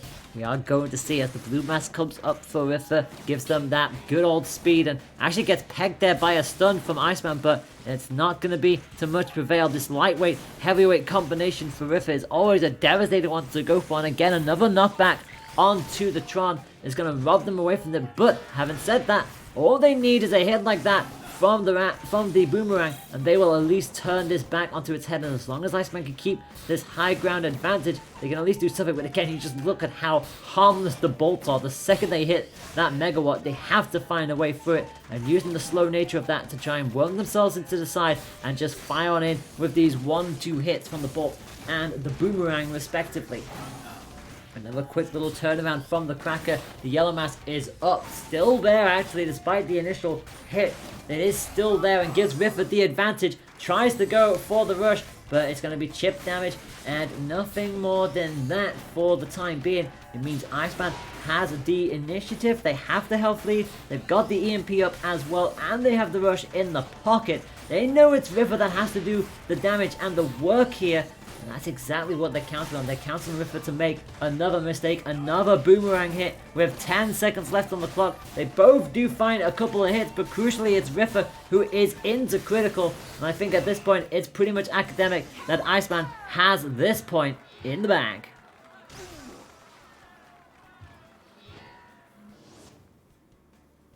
Iceman definitely more comfortable on this stage than Riffa is. Riffa will start with the high ground advantage this time around, but it gives Iceman enough time to get that EMP up, and that's the kind of stage that Ninja College is. There's so much ground to cover just from that low ground position. It just gives Iceman so much time to get an EMP off for free, but Riffa with a rush of their own does manage to take Iceman back down the stairs. The EMP again having to be kept at bay for the time being, and Riffa just letting Iceman fight from underneath them, trying to keep this position. Gets caught by the tri-bolt though. They do not want to allow Iceman back into this confrontation.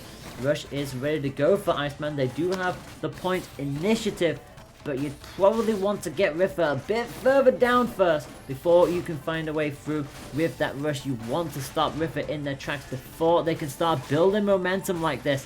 And this is what Iceman is going to be afraid of here. The tri-bolts are going through, but this Cracker and Cooldown combination working significantly better than the Megawatt certainly did. And Iceman into critical as they find themselves at the bottom of the steps with 30 seconds left on the clock. Again, it's just so consistent from the Popper and the Cracker. It's just not giving Iceman a chance to really probably breathe. They get the EMP up, so now they got the benefit of these charged up arms, and they finally do get a hit through with the stun. They could still yet turn this into their favor, but unfortunately caught by the rush. And that is going to be a KO for Riffa. Quickly tying this back on up here. It does give Iceman the ice advantage and the ground placement as well. Riffa knowing full well they have to try and cover as much ground before that EMP goes off. The buffs are now up, but it's Iceman who actually still takes the first point of damage and gets knocked down thanks to the Cracker as well. So Riffa still managing to find a way to turn this back on its head, and now takes the high ground as well. Has the mask of their own to speed themselves up. The EMP again not lasting for as long as Iceman would like to, being consistently picked down here. This combination is thwarting Iceman at every step, and the rush is going to come out, and again the tornado sweeps them off their feet.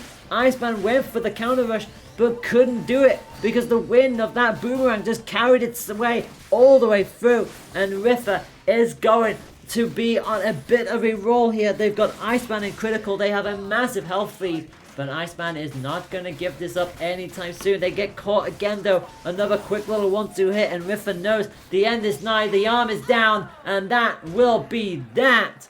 Riffa has a 2-0 lead in this set.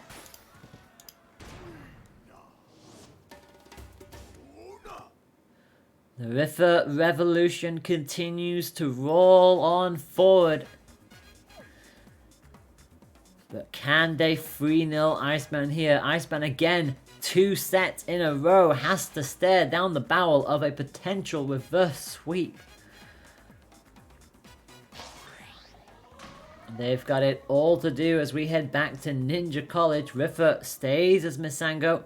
Again, don't really need to change anything. The Coolerang and Coolerang Cracker combo was working, but they're going to ditch that now, because now out comes the Tri-Blast and the Megawatt for Iceman. It's a 3rd character switch in a row. It's now Twintel who will be coming on out. Immediately has to slip and slide out of the way of that oncoming charged up Megawatt. Red Mask already up for Riffa, who wants all of the damage all of the time. And Iceman having to utilize the Ultras Aura, that slow motion effect that Twintel does have to try and find themselves a little bit of an advantageous position to worm their way out of things and get the benefit of the punch against Riffa. But so far it's just not happening for them here. The Yellow Mask is up, Rush will be uncontested, 380 damage, pops Iceman into critical already. And we're only just into the 1 minute left to go territory. Riffa again with control of this matchup, does get poked by the Rang at the very least, but it's not charged up and it won't do enough damage to really put too much pressure on Riffa. And another explosion straight into Iceman's face is gonna give Riffa set point. It always does seem to be the way to go. The player who wins in the above bracket just can't seem to get the win in the underground bracket. and Riffa, as of right now, is primed and ready to get their revenge on Iceman and book their ticket into Grand Finals once again. And they are just peppering Iceman with hit after hit. Back down into the corner. Yellow Mask up as well. Both will go for the rush, and Iceman knew exactly what was going to happen there. The second Riffa had the time to activate it. The Yellow Mask means the rush would be uncontested against them. And it's why Iceman had to just shield it and just take the chip damage. And the arm weak on the left hand side is not going to help their cause here either. The Coolerang is going to come through and at least slow Riffa down here. The totem has to come out to give them that little bit of extra edge. And the mask finally does come up, gives Misango that little bit of extra speed. The Megawatt finds its way through, but Riffa could not take advantage of it this time round. Both on the level playing field, both on similar health here, and it's Iceman with the rush first, but now this is dangerous here. You don't want to allow Riffa to get the better of this, but unfortunately 325 damage will find its way through, and Riffa knows they have the advantage. Iceman does have rush and can still KO with this. Both are in critical, so 20 seconds left on the clock. Iceman knows they have to get a point here, otherwise it's all over, and the Megawatt is going to go steaming on through. They couldn't use the rush, and that will be 3-0 to Riffa. Vengeance done and dusted. And who else is going to break through the underground bracket, get their revenge, and book their tickets back into the grand final? The revolutionary Le Champion himself. It had to be Riffa. It had to be Riffa.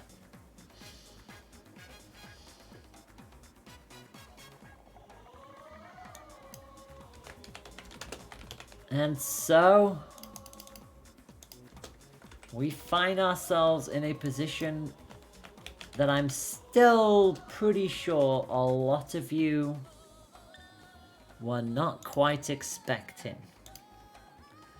The grand final is upon us. And whilst it's not the first time Grimwood has been up here, heck, it's not the first time Grimwood has won. Remember that Grimwood has won 7 of these cups beforehand. 7, not 17. Web captioner, thank you very much. Grimwood has never done it with a character like Bite and Bark before.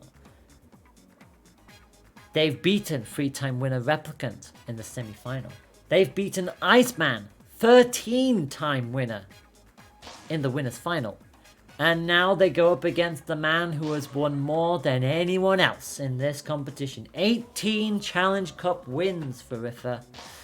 And for Riffa to be able to win it, he is going to have to beat Grimwood in not just 1, but 2 best of 5 sets, because Grimwood hasn't lost a set yet. And this is going to be a spectacular encounter. Riffa on the left-hand side of the screen. Coming in with Ninjara, Triblast and Ice Dragon. Grimwood coming up on the right-hand side of your screen with Bite and Bark. It's still surreal saying that, but we're in Mausoleum and we are at the start of match 1, and the trampoline is already out within 14 seconds, and that has got to be a record on this stream for sure. And Bark is just having themselves a whale of a time, and it means that they are a sitting duck essentially, because Riffa could just pick them apart every single time they get woken up. There's nothing Bark can do. Bite is just a sitting target at this point, and Riffa knows full well that that has cancelled out the entirety of this matchup, and Grimwood is going to send all the way flying. There's nothing Bark can do. Grimwood has no abilities whatsoever because Bark just can't get into the match. They're stuck on the trampoline, and this is why Riffa always wins. He knows these kind of strategies. He knows these tactics, and that was an easy point for him to take. And now action reset. It's going to be another quick dragon pick from midair, and Grimwood knows that they've got nothing that they can really do with this. But having said that though, the rush will come out. 185, but they'll immediately try and close up distance. They both hit each other, so it's a trade. But crucially, it was Grimwood who got sent the furthest back. They got hit onto the trampoline, and it sent them coiling on back the way that they were primed and already being taken down by the Triblast and the Ice Dragon. And Riffa very much in command in the early goings here of this final.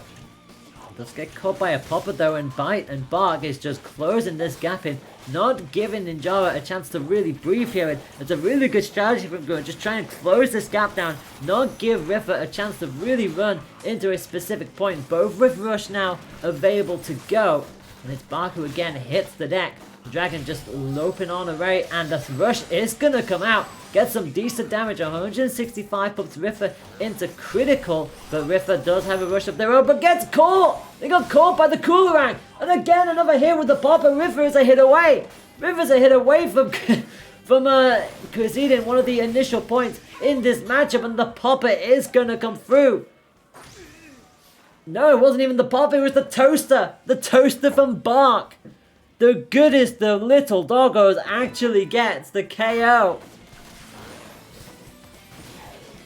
And with that, it's one apiece in this initial matchup. Gets caught by the Ice Dragon once again and has to shake that icicle off. But Grimmwood definitely playing into a big time advantage, not giving River the time to really properly breathe the second they closed in. And River won't really like that style of play. Comes in with the rush and is going to dodge as much of it as possible. Heck, gets a little tasty Tri-Blast ping in as well, just for good measure. And now the rest of the rush of their own, and Riffa did not take kindly to conceding the point there against Bite and Bark, and now is looking for the perfect that they didn't get against Replicant in the grand final. Guess what? Still not going to happen. Another popper hit is going to find its way through, and Grimmwood says, no you do not. I am absolutely still in this, will not give you what you want. The KO will come eventually, and Riffa takes the first point in this best of 5 set.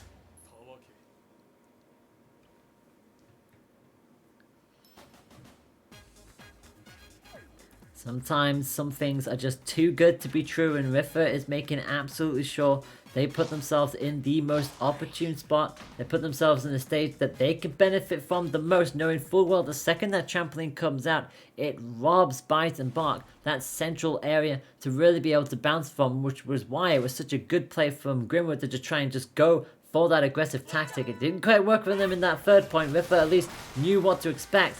But as we go into DNA Labs for match number 2, we're pretty much starting off with a similar kind of setup. Bite and Bark still coming on out, Popper and Toaster respectively again, and now Riffa has a few extra tubes to be able to slide on around with, but so far Grimmwood again just getting into the rhythm, getting the block all the way up onto that high jump potential. It's going to get wrestled blocked down because of the Tri-Blast, and Riffa utilizing the blast a lot more aggressively than some of our earlier players so far, and it's why Grimmwood is having a lot more of a harder time to deal with this, and Riffa just has a stronger rush as well. Forces Grimmwood into critical, and they are doing everything they can to try and peg themselves back into it, but it feels like it's just too much. Riffa is just too experienced with their main characters. It's going to be, well, it's not 2-0 yet, it is going to be another point. I got ahead of myself there, but it is another point that has been taken away from Grimmwood. Riffa is just at their most dominant, their eerily healistic dominance, if you can really call it anything that. They can sense an opportunity to get themselves a 19th win and edge themselves ever closer to that big old 20 number. Grimmwood has it all to do and actually has managed to get a couple of pretty big picks here so far. They're both trading hits again, but crucially it's Grimmwood who actually has the health lead here, much like they did in the previous one, but again, falling foul to another rush from Riffa, pops them back down underneath the halfway mark, and they are just not giving Grimmwood a chance to breathe. Another rush coming on out, but again, it's punished with another grab, and Ninjara is just not going to give them a chance in the slightest. Another hit into critical, make that another chain into the ice, and surely one more hit will do it for Riffa. DNA Labs, Mausoleum, both go in the way of Ninjara, both go in the way of Riffa. It is 2-0.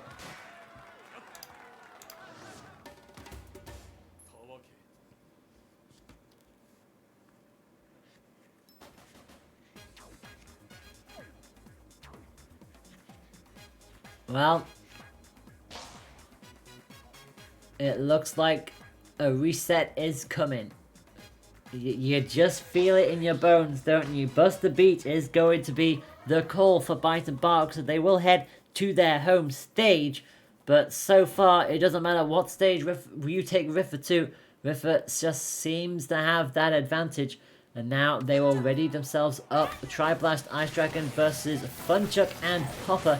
Immediately Bark hits the deck before Grimwood can really do anything about it. And these 1-2 hits from Riffa are just so intense, so quick, that they are not giving Grimwood a chance to really get into this matchup at all. They'll finally manage to pin them down with a quick little hit of their own into the corner.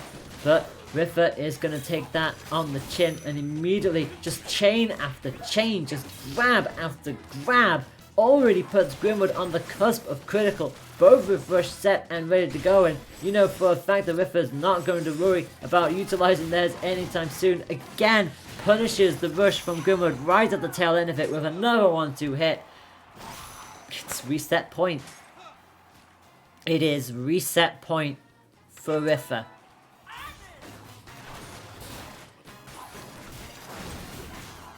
And it's just unrelenting pressure from Riffa, who jumps on forward, gets another rush. It's 340 damage as Bark hits the deck immediately. Grimwood is already in to critical. This is how lightning quick a start this has been from Riffa. And that is going to be a hit. And that is a 3-0. And that is a reset immediately. That might be the quickest we've gone into a reset bracket I've seen in a long, long time.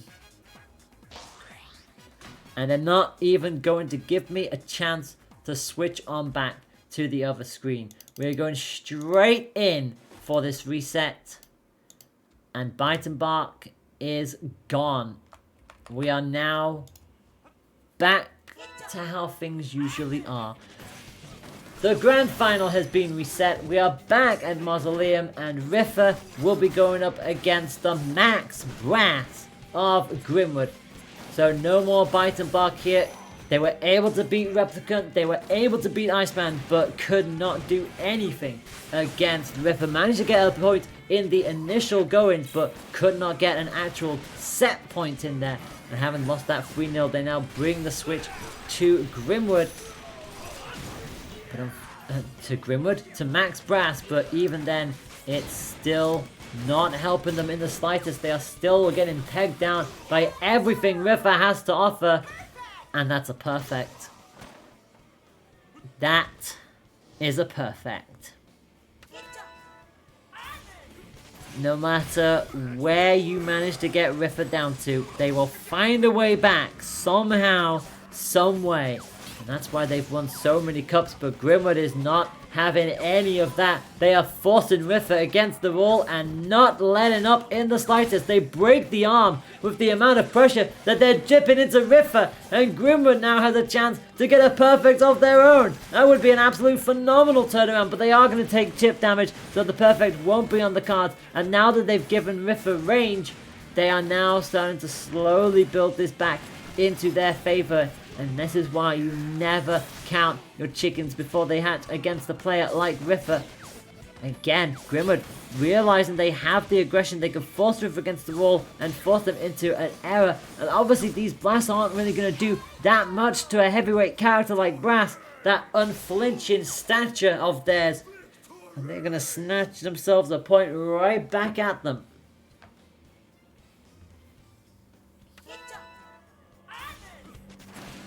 Both with Rush ready to go as the windiest of slams are going to come up. And again, caught with another one of those stunned rams. And Grimwood knows full well that they have the potential to still do this against Riffa. And another big time rush will indeed slow that straight back down. But the slam, you have to be so careful with that. It will wrestle you off your feet whether you're a heavyweight character or not.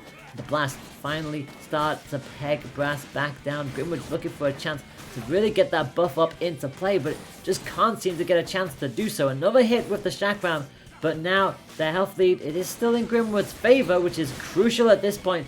But again, another hit with that slam. But having said that, a big time grab from Brass is going to quickly turn this back on its head. Riffa does have the advantage of rush. Grimwood won't be too far away from it. But again, at that halfway mark, you never want to give Riffa a chance to get back on into this. Both with the little jump, both with the hit. The popper does get the charged hit and send Riffa into critical, which is not where Riffa wants to be. Rush will come out, but it won't matter too much. Riffa just completely blocks it all away. No damage done, and now they have the advantage of the rush. 23 seconds on the clock. Arm weak on the left-hand side, and Grimwood is in KO range, and they're into critical as well, and Riffa senses an opportunity to go for the kill. They will break the arm and at least get a little extra damage, so now it's just about if they can finish this off, and they can. It's the Tri-Blast that finds its way through, and Riffa has won 4 points in a row.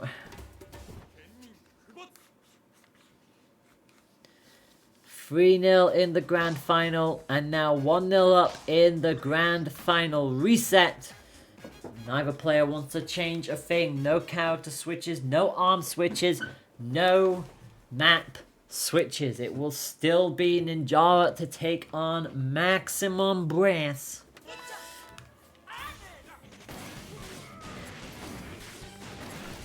In what is essentially match number 5 between these two. And Riffa again starting off lightning fast, making sure they keep Grimwood at bay, and so far they're doing exactly that, just dropping them down at every possible moment. The second Grimwood can start piling on those buff ups, you know that they will do the damage and close themselves down, but Riffa is just not giving them the chance to do so at all. Arm weak on the left hand side as well, from the sheer amount of pressure that Riffa is just unloading onto Brass. And every time they try to go for these jumps, they're getting a hit every now and then. The popper does manage to come through, and now the bulk up chain begins, and this is what becomes that little bit scary for Riffa. Almost trying to go for the stun chains, but the rush is going to come out. Gives them that little bit of time to breathe. Chip damage as well, since Grimwood already had rush ready, so you may as well go for the additional chip. But Grimwood now has a potential chance to KO as well. In fact, they're going to try and hold on to this rush, it seems, trying to go for these big time hits. And actually, as they are in the critical bulked up state now, they're going to go for the rush anyway. You almost feel like they didn't really need to do so, but in either case, it catches Ninjara just in the nick of time and wrestles that point away from them. Riffa with more of the rush charge on their side of the field, but Grimwood is just going to fling in with so many of these hits between the Shagram and the popper. They are absolutely keeping Riffa grounded as best as they can, and obviously each shield hit will send them teleporting in, which is why Grimwood is swinging so consistently, because at some point it will catch up to Riffa. There is a slight frame where they will get caught, and speaking of getting caught, another massive big hug from the Brass sends Riffa back down and keeps their health going downwards, and that's going to be a juggle, and that is almost going to be a KO. One more hit is all Grimwood needs, and Riffa is in a bit of a sticky situation here. 395 damage quickly turns the tides back around, but a Shakram hit curves its way round, and Grimwood is right back in this match. Streak has stopped. As Max Brass wiggles his wonderful flexy muscles, it is going to be 1 apiece. And guess what? It's Ninja College time. Ninjara gets to go home. How about that?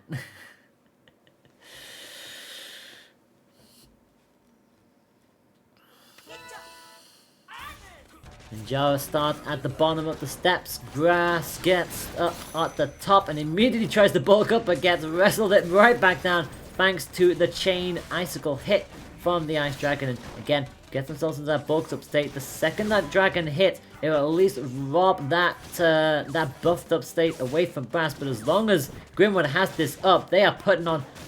Look at all of the attacks. They're just piling their way into Riffa's face. Nothing that they can really do about it. And they finally find a way to not only get through, but to turn the tides on its head. Got a little bit of damage on the first part of that rush, but crucially gets enough to the side to start getting the shield up and rolling away around the outside.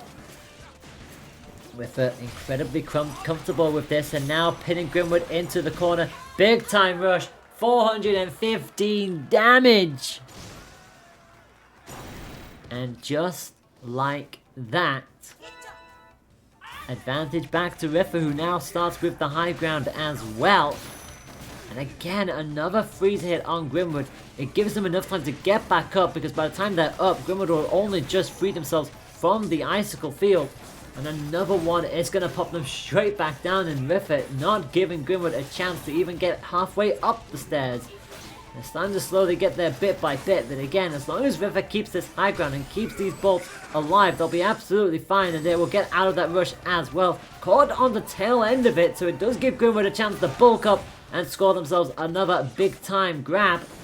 Again, it is Riffa with the rush ready to go, and they're on very similar health here, and Riffa won't mind fighting out from the bottom of the steps. They have momentum on their side, pinging Grimwood into critical. Has to be careful now though, these hits will do a lot more damage here. Yes, they will get the KO with the rush if it hits, and it does indeed hit. And just like that, Riffa is 2-1 up.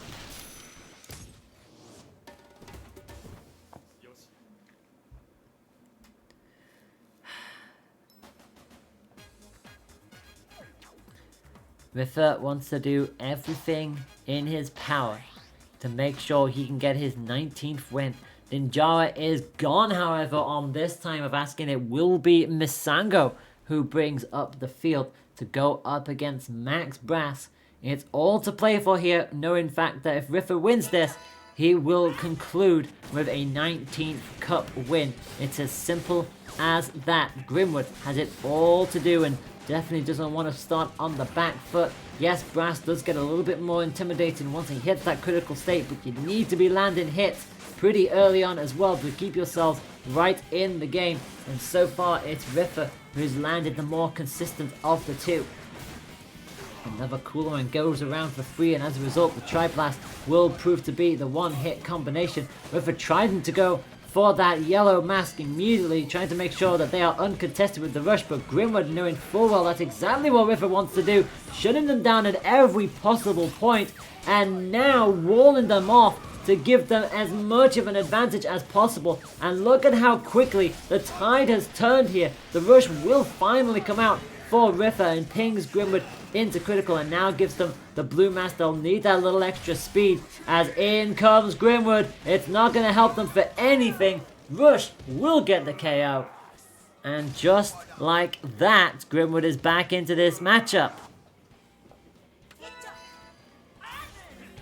Find a way through. It's exactly what they needed. The toaster and the toaster and the chakram again coming on out for Grim, trying to find a way to keep Misango grounded, but so far it is Grimwood who is being grounded himself. Finally gets a ping through onto Riffa. And again, that damage will start to add up, but the Coolerang again just robs Brass of those big old bulky muscles.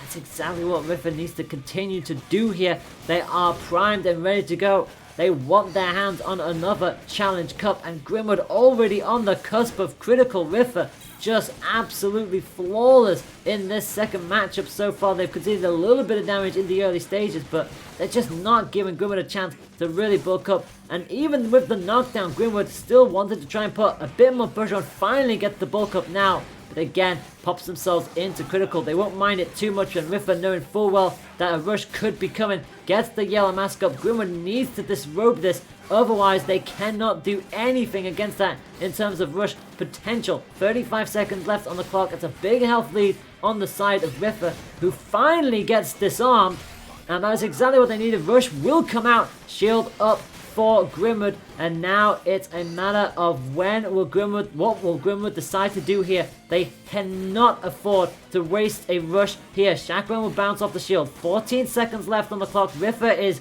dancing with death here, knowing full well they have to do something. They get caught though. They got caught by the toaster. Rush will come out. Will this break shield? It will break shield. I don't think it'll be enough damage. They have to hit something here. They can't. They can't, and they hand the advantage right back to Riffa. It's championship point. Oh, they were able to break shield, but they couldn't do enough damage off of it. And that is unfortunate. So it means that Riffa has control here. They are the one who are closest to the rush. They are the one who are hitting so early on, so quickly. And with rush set and ready to go, Grimwood has got to score some big time chain hits like that previous one if they want to stand a chance at still winning this championship cup. Again, so many bolts just bouncing off Grimwood at this point, just being able to just get the arms up just in the nick of time, and both trading some massive hits. Crucially, both have rush ready to go, but it is going to be Riffa who has the yellow mask up and already has Grimwood at the halfway mark.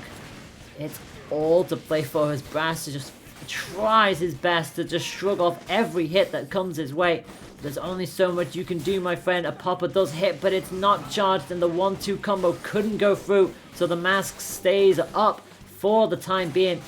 Grimwood just can't find a breakthrough. Finally, they get the popper hit that they were looking for, so they disarm it, and they do get poked into critical here, and Riffa knows full well they've got to try and find a way of finishing this up as quickly as possible. The yellow mask is back again for Riffa, so more pressure on the side of Grimwood, and the bolt will finally see it off. It's a 3-1 victory for Riffa, who wins his 19th Challenge Cup. The wins just keep on coming. They just never seem to stop, no matter what anybody is able to do. And Riffa is once again your champion with 19 cup wins at his name.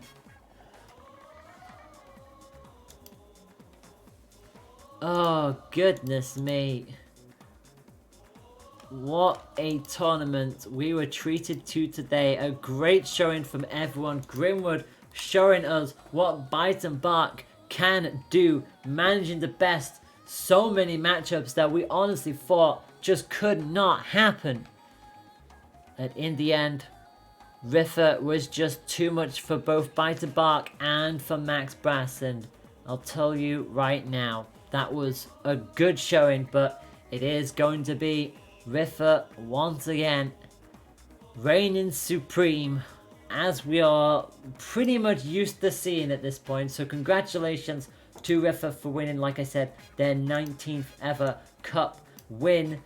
Grimwood cannot make it 8th, but it is absolutely okay. They did awesome with Bite and Bark to best Replicant and Iceman in some amazing sets that you just could not believe were happening.